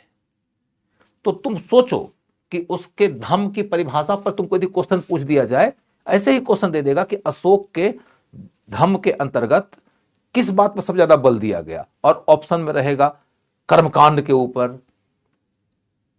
तो आप छांट दोगे। कर्मकांड को वो धर्म का असली आधार मानता ही नहीं है। वो कहता है मंगलाचरण धर्म का मूल आधार नहीं है।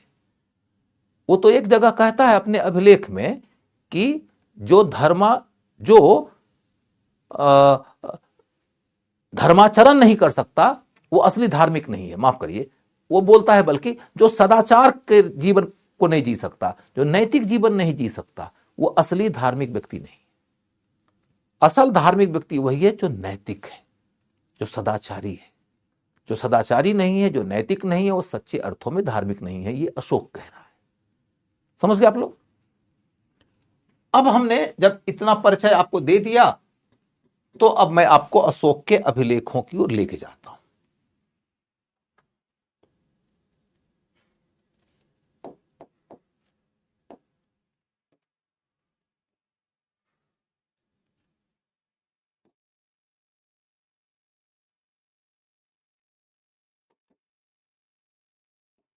अच्छा, ये जो मैडम है इनको पहचानिए। आप कोई पहचान सके तो पहचान के बताइए कौन है। ये यक्षिणी है जो दीदारगंज से मिली है। दीदारगंज से प्राप्त यक्षिणी है। इनकी कहानी मैंने कल कहा दिया था कि यक्ष यक्षिणी की मूर्तियां खूब मिली हैं। तो दीदारगंज वाली जो यक्षिणी है, ये मैडम, इनको नमस्ते करिए और आगे बढ़िए, आशीर्वाद लीजिए, पैसा खूब होगा। ये धन की गार्जियन थी। ठीक है।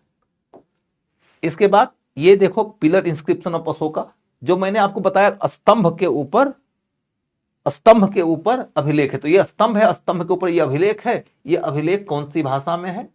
प्राकृत भाषा में। प्राकृत भाषा में, प्राकृत भाषा में। और कौन सी लिपि में? तो ब्राह्मी लिपि में।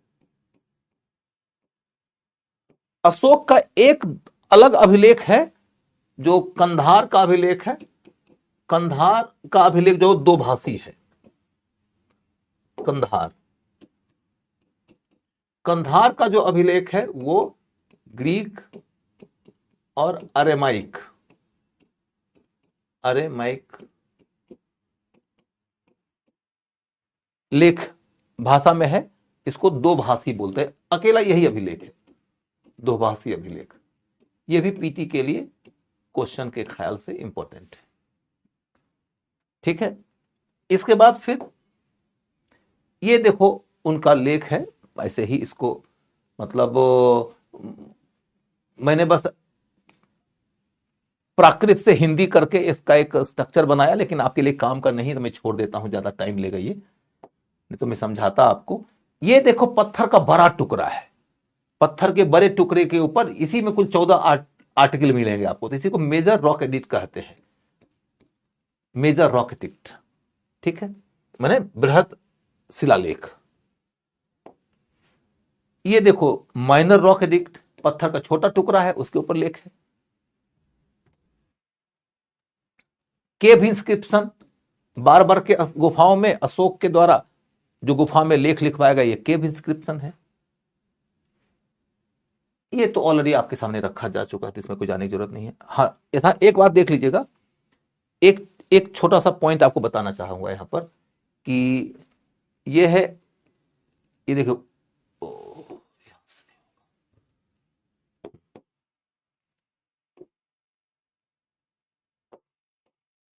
ये है उदन गुलान, ये मास्की, ये नहीं गुर्जरा, इसमें नहीं लगता है दिया है, कोई बात नहीं। हाँ ये गुर्जरा। ये 3 ऐसे स्थल हैं जहां से अशोक के जो अभिलेख मिले हैं, उदन गुलान, मास्की और गुर्जरा,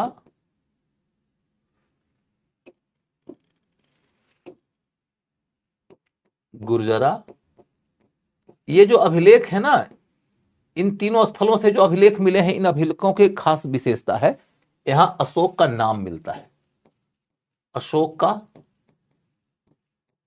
नाम मिलता है।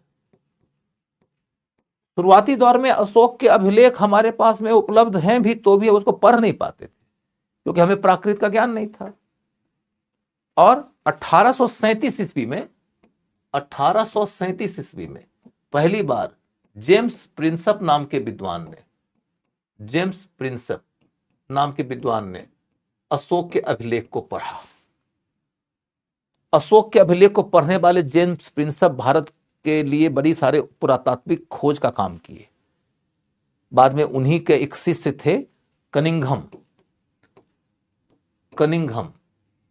कनिंघम ने बाद में आर्कियोलॉजिकल सर्वे ऑफ इंडिया का गठन किया 1861 ईस्वी में। वही उसके पहले डायरेक्टर जनरल बने। बाद में आर्कियोलॉजिकल सर्वे ऑफ इंडिया के पास पैसे ही नहीं रहे, ब्रिटिश सरकार पैसा देती नहीं थी, तो डिफंक्ट हो गया। फिर जब कर्जन का काल आया तो कर्जन ने इसको फिर से रिवाइव किया और जॉन मार्शल को बनाया वो आर्कियोलॉजिकल सर्वे ऑफ इंडिया का डायरेक्टर जनरल। वही जॉन मार्शल हैं जिनके डायरेक्टर जनरल रहते हुए इंडस वैली सिविलाइजेशन की खुदाई शुरू हुई थी और हड़प्पा, मोहनजोदड़ो आदि की खोज हुई और उसकी खुदाई के बाद उसका अध्ययन हुआ। तो जेम्स प्रिंसप वो व्यक्ति हैं जिन्होंने की आर्कियोलॉजिकल सर्वे ऑफ इंडिया की परंपरा की शुरुआत किया था। हालांकि उनके जीवन काल में आर्कियोलॉजिकल सर्वे ऑफ इंडिया नाम की संस्था बनी नहीं थी, लेकिन उन्होंने आर्कियोलॉजिकल खुदाई वगैरह शुरू किया, अध्ययन वगैरह शुरू किया। उनके ही एक शिष्य थे कनिंघम, जिन्होंने इसको आगे बढ़ा दिया। फिर देखोगे कि शुरुआती दौर में दिक्कत इस बात को लेकर हो रही थी कि अभिलेख तो पढ़ लिया, अभिलेख का लैंग्वेज मालूम हो गया, उसका विषय मालूम हो गया, लेकिन यही नहीं पता चल रहा था कि ये राजा है कौन। क्योंकि ये राजा अपने आप को देवानाम प्रियदर्शी कहता है, देवानाम प्रियदर्शी बोलता है, देवताओं को प्रिय। लेकिन देवताओं को प्रिय, इससे राजतंत्र की दैवीय उत्पत्ति का बोध होता है। राजतंत्र की दैवीय उत्पत्ति का बोध होता है, राजतंत्र की दैवीय उत्पत्ति का बोध होता है। लेकिन ये राजतंत्र की दैवीय उत्पत्ति का बोध कराने वाला देवानाम प्रियदर्शी राजा कौन है, यही नहीं पता चलता था। जब मास्की का अभिलेख पढ़ा गया, पहली बार मास्की में ही हमें उसका नाम मिला, तो पता चला रही तो अशोक है, महान अशोक, मौर्य अशोक। सर पैसा कब मिलेगा किसको? अच्छा, मतलब वो तो माता यक्षिणी से पूछो, उनसे पूछता है। ठीक है, तो ये आपको पूछा जा सकता है कि कहां के अभिलेखों में अशोक का नाम आया। अब देखो बच्चों, ये मैं आपको दिखाई चुका हूं तो उधर जाने की जरूरत है नहीं। यहां पर अब चलकर देखो, ये है जगह कंगनहल्ली। कंगनहल्ली कहां है? कर्नाटक में। कंगनहल्ली कर्नाटक में है। वहां एक जगह है सन्नाती। तो कर्नाटक सन्नाती कंगनहल्ली,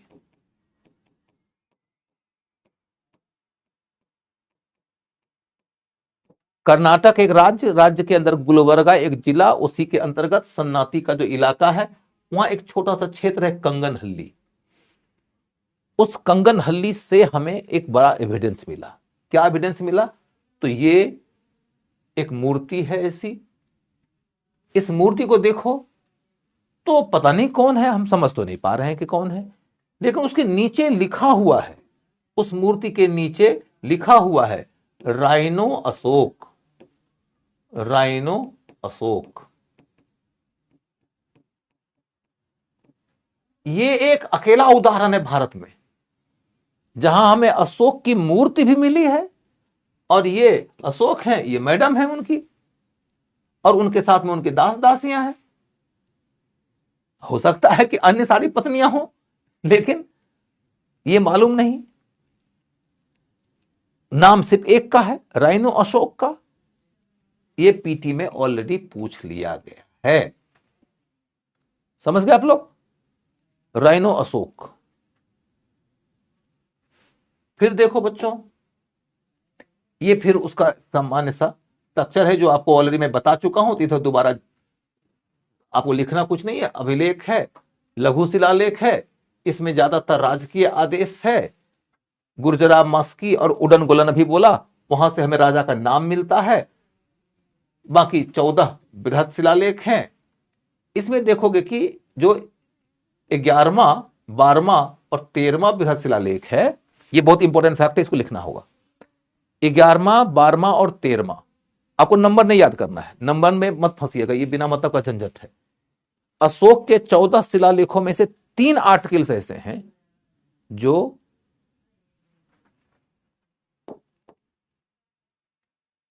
यहां नहीं है,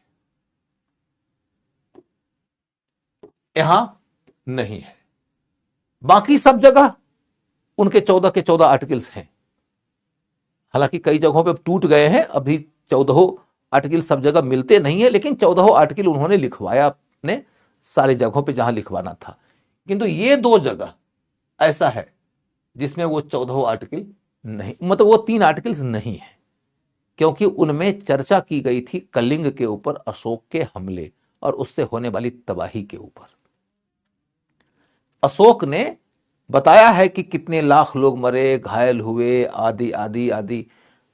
वो चाहता नहीं था कि कलिंग के लोगों को मैं उनका जख्म याद दिलाऊं, इसीलिए उसने उस जगह पर पृथक शिलालेख लिखवाया, पृथक शिलालेख।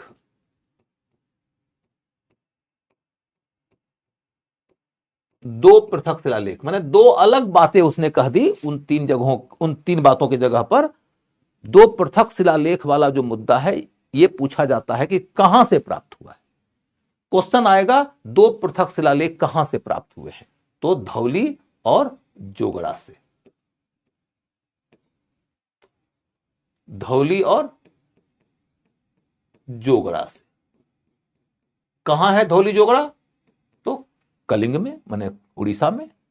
और इसमें कहा क्या गया है? तो एक लाइन याद रखना है, समस्त प्रजा मेरी संतान है।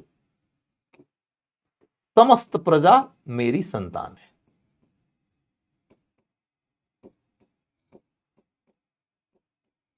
समस्त प्रजा मेरी संतान है, माने वो पिता तुल्य शासन चला रहा है, प्रजा को संतान की तरह देख रहा है। समस्त प्रजा मेरी संतान है का विचार किसका है? अशोक का। यह विचार कहां से मिला है? उसके अभिलेख से। उसके अभिलेख में कहां से? उसके पृथक शिलालेख से। पृथक शिलालेख कहां से मिले हैं? धौली और जोगड़ा से। अब मेरे ख्याल से आपकी क्लैरिटी बन गई होगी इसको लेकर। यदि आप लोगों की क्लैरिटी यहां तक की बन गई है तो सही है, नहीं तो यहां पर आपको रुककर कोई क्वेश्चन पूछना है तो अभी तक की चर्चा पूछ लीजिए।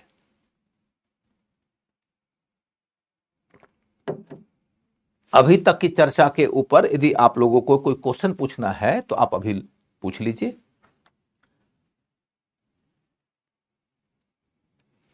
यदि नहीं पूछना है तो मैं आपको आगे बढ़ाऊंगा।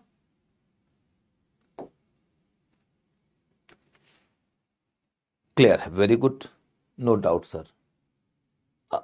अभिलेख को पढ़ा जा सकता है सर हिंदी में? अभिलेख को तो हिंदी में पढ़ सकते हो, करने का मतलब आज के डेट में तो हिंदी में आ ही गया है, लेकिन ओरिजिनल अभिलेख तो प्राकृत भाषा में है।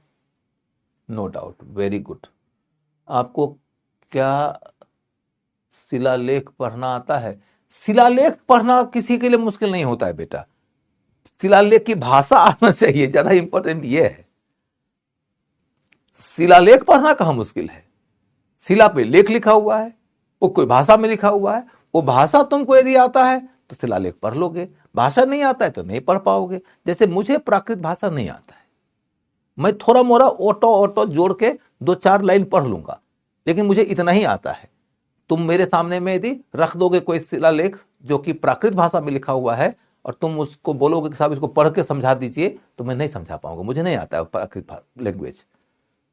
यदि तुम कोई क्या कहते हैं लैटिन लैंग्वेज में लिख के दे दोगे, तुम यदि कोई अरबियन लैंग्वेज में लिख के दे दोगे शिलालेख, अनेक भाषाओं में शिलालेख है, तो मैं थोड़े ना पढ़ पाऊंगा, मुझे नहीं आता है वो सब लैंग्वेज।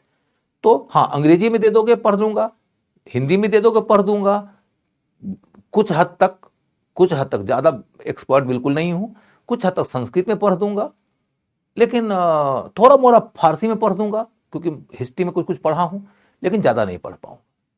ठीक है, अब देखो स्तंभ लेख के बारे में मैंने बताया था कि 7 स्तंभ लेख है। 7 स्तंभ लेख, 7 स्तंभ लेख के अंतर्गत मैंने कहा कि दिल्ली टोपरा मात्र एक ऐसा स्तंभ है जिसके ऊपर 7 लेख है, शेष में सिर्फ 6 लेख मिलते हैं अपने को।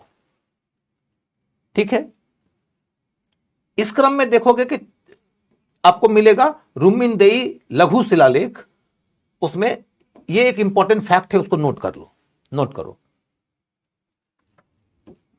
अशोक के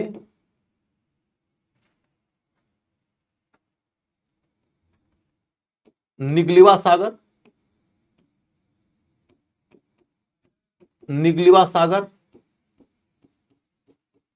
अभिलेख और अशोक के निगलिवा सागर अभिलेख और दूसरा रुमिनदेई अभिलेख, रुमिनदेई अभिलेख, निगलिवा सागर अभिलेख और रुमिनदेई अभिलेख। तो इसकी भाषा अभी कौन पढ़ सकता? बहुत सारे लोग पढ़ सकते हैं जो प्राकृत भाषा के विद्वान हैं, लेकिन पहली बार जो पढ़ा है वो तुम्हारी परीक्षा में पूछा जाएगा, और वो है ये जेम्स प्रिंसप। अब देखो बच्चों,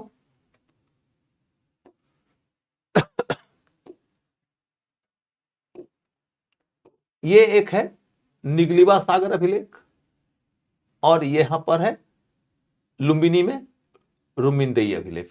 ये 2 अभिलेख बड़ी महत्वपूर्ण है पीटी में क्वेश्चन की दृष्टि से। क्यों महत्वपूर्ण है सो समझो कि निगलिवा सागर में हमें कनक मुनि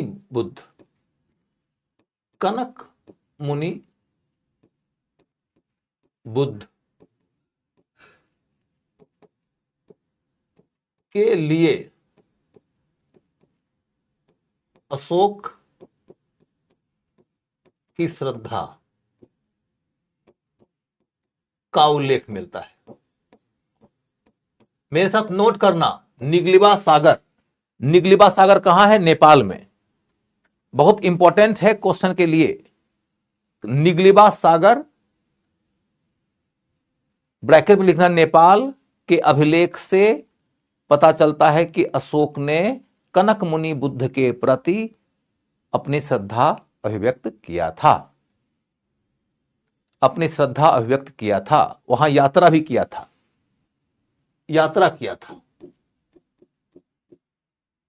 तो तुम्हारे सामने में एक क्वेश्चन आ सकता है कि ये कनक मुनि बुद्ध के जगह पर दे दे शाक्य मुनि बुद्ध, तो सही होगा कि नहीं? कनक मुनि बुद्ध के जगह पर शाक्य मुनि बुद्ध दे दे तो, या गौतम बुद्ध दे दे तो,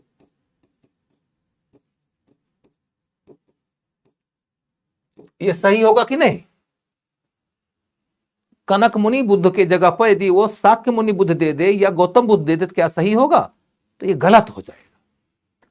ये आपको एक छोटा सा कॉन्सेप्ट समझाता हूं कि बौद्ध धर्म के अंदर एक कहानी यह भी है कि कहा जाता है अभी का जो कल्प चल रहा है 50,000 वर्षों की अवधि को कल्प माना जाता है कि इस कल्प में 4 बुद्ध हुए हैं। अब चारों बुद्ध के बारे में पढ़ना जरूरी नहीं है। कुकुचंद हुए हैं, तो ये कनक मुनि हुए हैं, कश्यप हुए हैं, ये सब 4 बुद्ध हुए हैं। उनमें दूसरे नंबर के बुद्ध जो थे वो कनक मुनि थे। वो गौतम बुद्ध नहीं थे, गौतम बुद्ध से पहले के बुद्ध माने जाते हैं। कहने का मतलब बुद्ध भी एक नहीं हुए हैं, 4 बुद्ध हुए हैं। तो उसमें कनक मुनि बुद्ध के लिए एक स्तूप बना हुआ था निगलिबा सागर नाम के जगह पे, जिसको अशोक ने इनलार्ज करवा दिया, बड़ा करवा दिया, और फिर वहां पर अपनी श्रद्धा अभिव्यक्त करने के लिए गया था। तो कनक मुनि बुद्ध के लिए भी अशोक के मन में श्रद्धा थी, ये लाइन आएगा। या आपके सामने क्वेश्चन दे दे, निगलिबा सागर में अशोक गया था श्रद्धा की अभिव्यक्ति के लिए, किन के प्रति श्रद्धा की अभिव्यक्ति के लिए? ऑप्शन बनेगा कनक मुनि बुद्ध, शाक्य मुनि बुद्ध। तो उत्तर होगा कनक मुनि और शाक्य मुनि अलग हैं। शाक्य मुनि वो बुद्ध हैं जिनको आप जानते हो, गौतम बुद्ध। वो गौतम बुद्ध नहीं हो, कनक मुनि बुद्ध है। यानी बुद्ध इसके पहले भी हुए हैं, वो कनक मुनि बुद्ध है, ये शाक्य मुनि बुद्ध है। शाक्य मुनि इसलिए क्योंकि शाक्य गणराज्य से ये संबंधित थे। समझ गए आप लोग? तो ये कनक मुनि बुद्ध हो गए। और ये है लुम्बिनी जगह, यहां गया है अशोक, तो इसने ये गया है गौतम बुद्ध की जगह पर, गौतम बुद्ध की जगह पर। उसको हम रुम्मिनदेई अभिलेख के नाम से जानते हैं, रुम्मिनदेई अभिलेख, रुम्मिनदेई अभिलेख, रुम्मिनदेई अभिलेख, रुम्मिनदेई, फिर से लिख दूं आप, रुम्मिनदेई।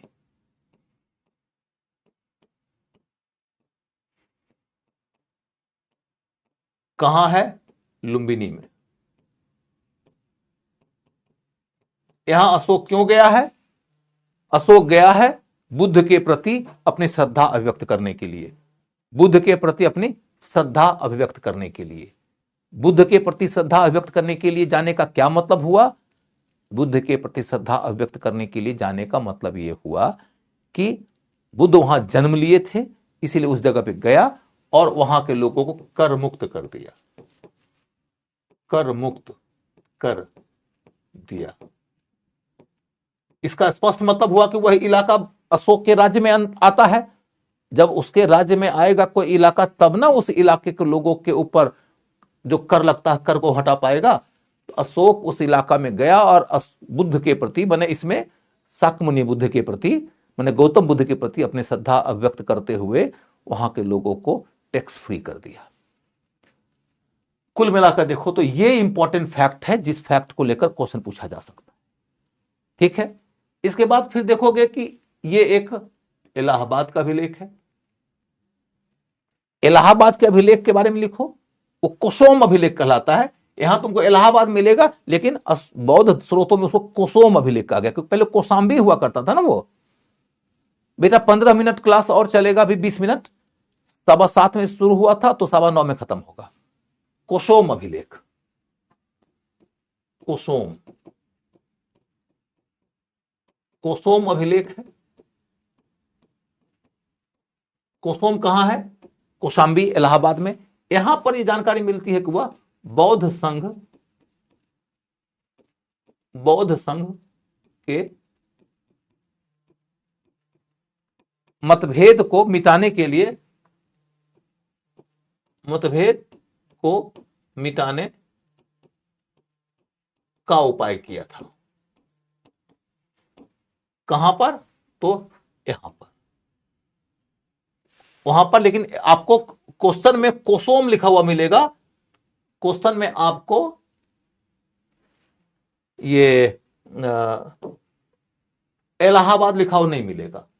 यह वही अभिलेख है जिस अभिलेख के ऊपर आगे चलकर समुद्रगुप्त का भी अभिलेख आया है, जिसको आपने पढ़ा होगा, समुद्रगुप्त की प्रयाग प्रशस्ति। प्रयाग में ही जो स्तंभ है, उस स्तंभ के ऊपर अशोक का भी लेख है, उसके ऊपर समुद्रगुप्त का भी लेख है, और मध्यकाल के दौर में जाएंगे तो उसके ऊपर जहांगीर का भी लेख है। तो कुसुम अभिलेख है जिसमें कि उसने कहा था कि बौद्ध संघ के अंदर जो फूट पैदा करने वाले लोग हैं उन्हें फूट पैदा करने हम नहीं देंगे।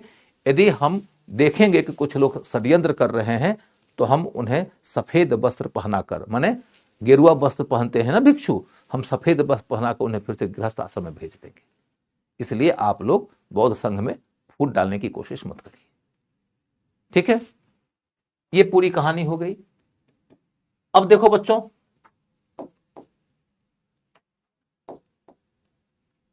मैं आपको आगे ले चलूं। अब देखो गुर्जरा अभिलेख, इसमें लिखना कुछ नहीं है, लिखने का काम आप कर चुके हो, इसमें कुछ नहीं लिखना है, लेकिन आप गौर करके देखो इसमें आपको कुछ मिलेगा काम के लायक। क्या मिलेगा? देखो, देवताओं के प्रिय प्रियदर्शी अशोक, यहां आपको राजा का नाम लिखा हुआ मिल रहा है। मैंने कहा था ना गुर्जरा में या मास्की में या उडनगोलन में अशोक का नाम मिलता है। फिर देखो, मैं अब इसमें पूरा नहीं पढ़ना है अपने को, इससे कोई मतलब नहीं है अपने को मतलब सिर्फ इतने से है, अशोक का राजा का नाम है तो बस इतना पढ़ लिया। मास्की में भी देखो देवताओं के प्रिय अशोक नाम लिखा हुआ मिल रहा है, लेकिन तुम ठीक इसके बाद अगले में जाकर देखो ससराम में, सासाराम जो बिहार का क्षेत्र है, वहां जो अशोक का अभिलेख मिला है, देवताओं के प्रिय ऐसा कहते हैं कि, इसमें राजा का नाम नहीं है, देवताओं के प्रिय। कौन है देवताओं के प्रिय? पता नहीं, बाद में पता चला ये तो अशोक हैं। समझ गए आप लोग? तो ज्यादातर तो अभिलेख ऐसे ही है जिसमें कि देवताओं के प्रिय राजा का नाम है ही नहीं, बस देवताओं के प्रिय राजा ऐसा कहते हैं कि। ये देखो रुम्मीनदेई अभिलेख, रुम्मीनदेई अभिलेख वही जहां बुद्ध का जन्म हुआ था, गौतम बुद्ध का। तो देवताओं के प्रिय राजा ने राज्याभिषेक के 20 वर्ष के बाद स्वयं वहां आकर इस स्थान पर पूजा किया, क्योंकि यहां शाक्य मुनि बुद्ध का जन्म हुआ था। शाक्य मुनि माने शाक्य गणराज्य वाले शुद्धोधन जी के, महामाया जी के पुत्र गौतम, सिद्धार्थ गौतम, जो बाद में गौतम बुद्ध बने। गौतम बुद्ध, बुद्ध इसके पहले भी लोग बन चुके हैं, ये पहले बुद्ध नहीं है। ये तो इनकी पहचान कैसे होगी? तो इनकी पहचान होगी तब जब हम इनको कहेंगे शाक्य मुनि बुद्ध या तथागत। इनका एक नाम तथागत भी है। तो यहां एक पत्थर का प्राचीर लगवाया, ये सब तो पढ़ने की जरूरत नहीं है, कर मुक्त कर दिया, ये बता ही चुका हूं। फिर दिल्ली मेरठ द्वितीय स्तंभ लेख, दिल्ली मेरठ द्वितीय स्तंभ लेख। आप देखो बच्चों, मैंने बताया था कि उसके दूसरे स्तंभ लेख से हमें धम्म की परिभाषा की प्राप्ति होती है। आपने लिख लिया है धम्म की परिभाषा की प्राप्ति कहां से होती है? द्वितीय स्तंभ लेख से। तो अब इसके बारे में ज्यादा पढ़ने की जरूरत नहीं है, बस मैंने ये अभिलेख रख दिया है। इसमें यही कहा गया है कि देवताओं के प्रिय राजा ऐसा कहते हैं कि, क्या कहते हैं? कि धम्म करना अच्छा है, माने धर्म के रास्ते पर चलना अच्छा है, लेकिन पर धर्म है क्या?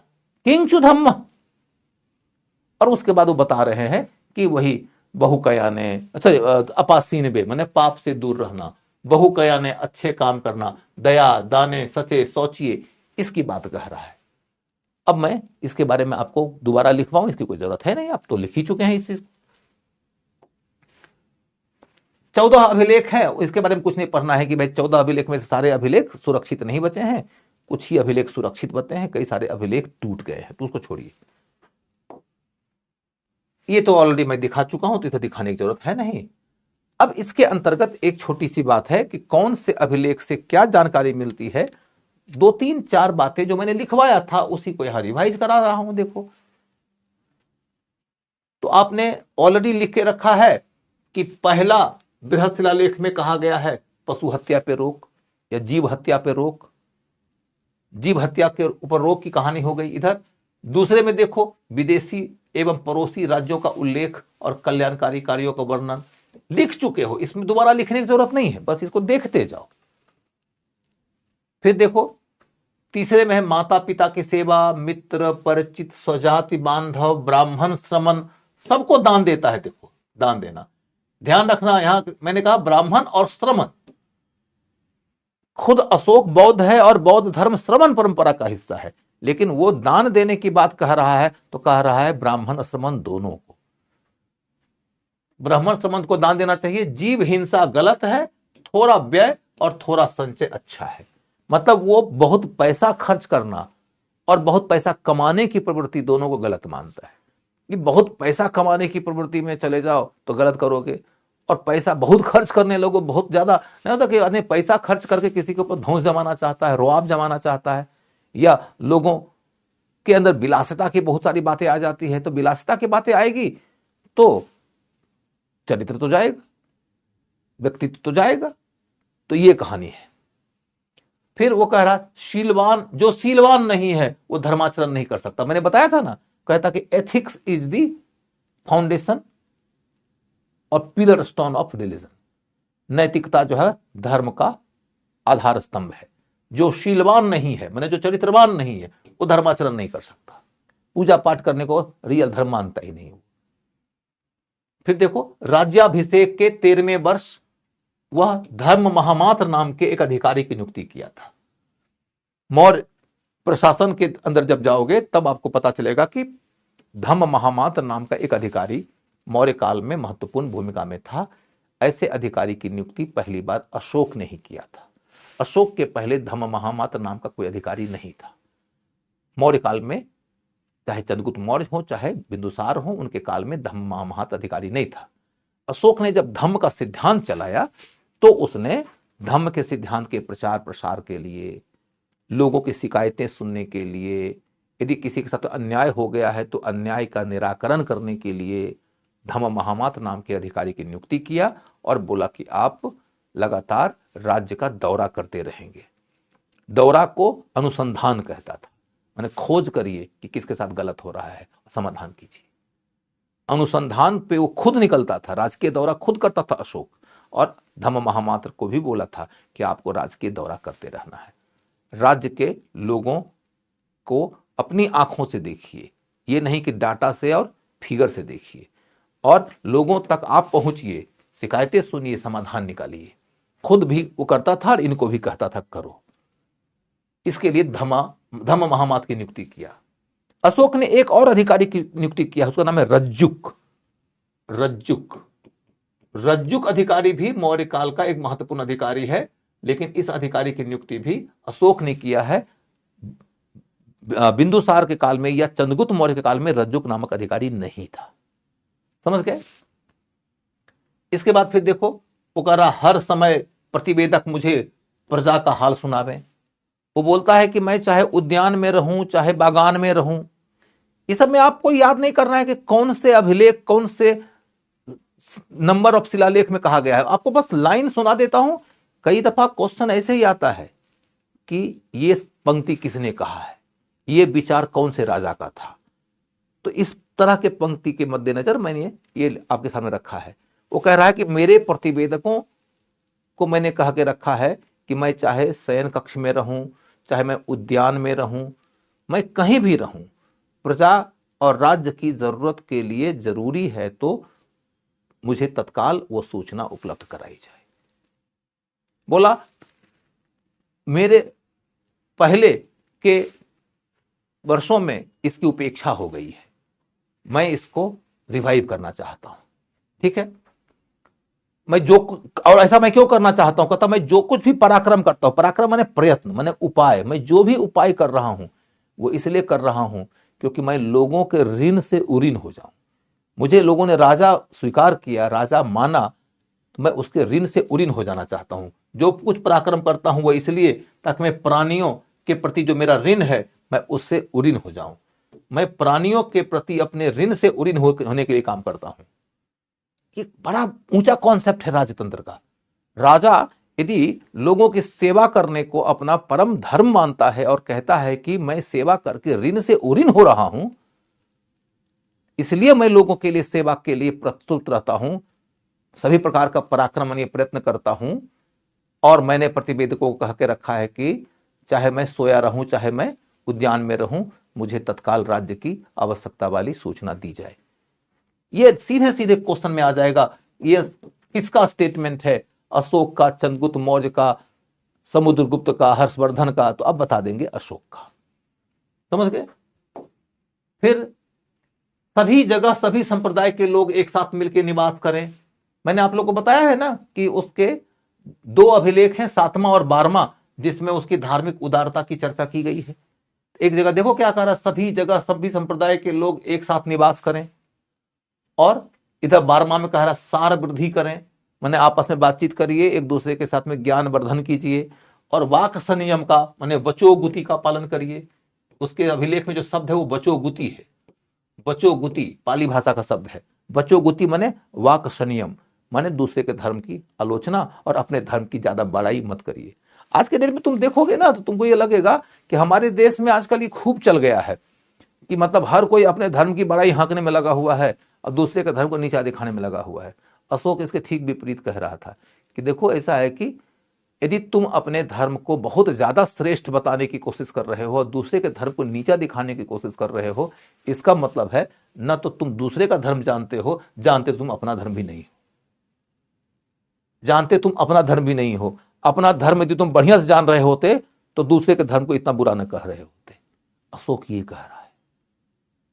अशोक के ख्याल से यदि कोई आदमी दूसरे के धर्म के बारे में बहुत ज्यादा बुरा बुरा बुरा बुरा बोल रहा हो, इसका मतलब है कि उसको अपना धर्म भी ठीक से समझ में नहीं आता है। समझ गए? वो धम्म महामात की चर्चा दोबारा बता दिया है तो कोई बात ही नहीं है।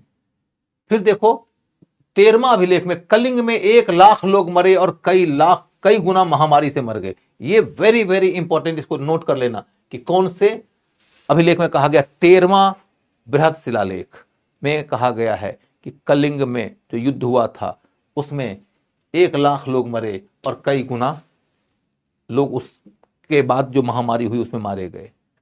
वो कहता कि युद्ध में कोई नहीं जीतता। कितनी बड़ी बात है। वो कह रहा है युद्ध में किसी की जीत नहीं होती है, सभी हार जाते हैं, जीतने वाला भी हार जाता है। इसीलिए मैं आगे युद्ध नहीं करूंगा और मुझे खेद है कलिंग के युद्ध का। इस तरह की बात दुनिया के इतिहास में कभी किसी ने कहा ही नहीं।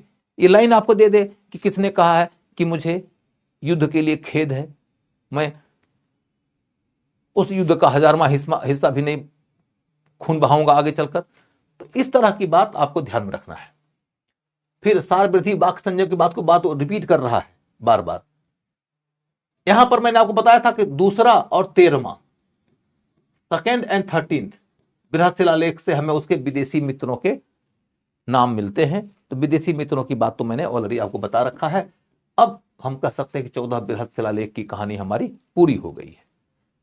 उस 14 बृहद शिलालेख की कहानी के पूरा हो जाने के बाद मैं आप लोगों के सामने में लेके आ रहा हूं ये स्तंभ। मैंने अशोक के अभिलेख की कहानी पूरी हो गई है। अब देखो स्तंभ, मैंने कहा था कि स्तंभ जो है वह एक पत्थर से निर्मित है।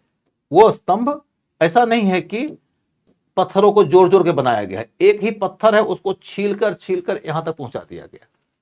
जैसे तुम ऊपर जाओगे देखोगे पतला होता जा रहा है, इसी को टेपरिंग बोलते हैं। और यहां पर देखो उल्टा लटका हुआ कमल, अवांगमुखी कमल माने उल्टा लटका हुआ कमल। कमल सीधा नहीं है, उल्टा लटका हुआ है। और इसके ऊपर देखो चौकी है और इसके ऊपर ये सिंह है।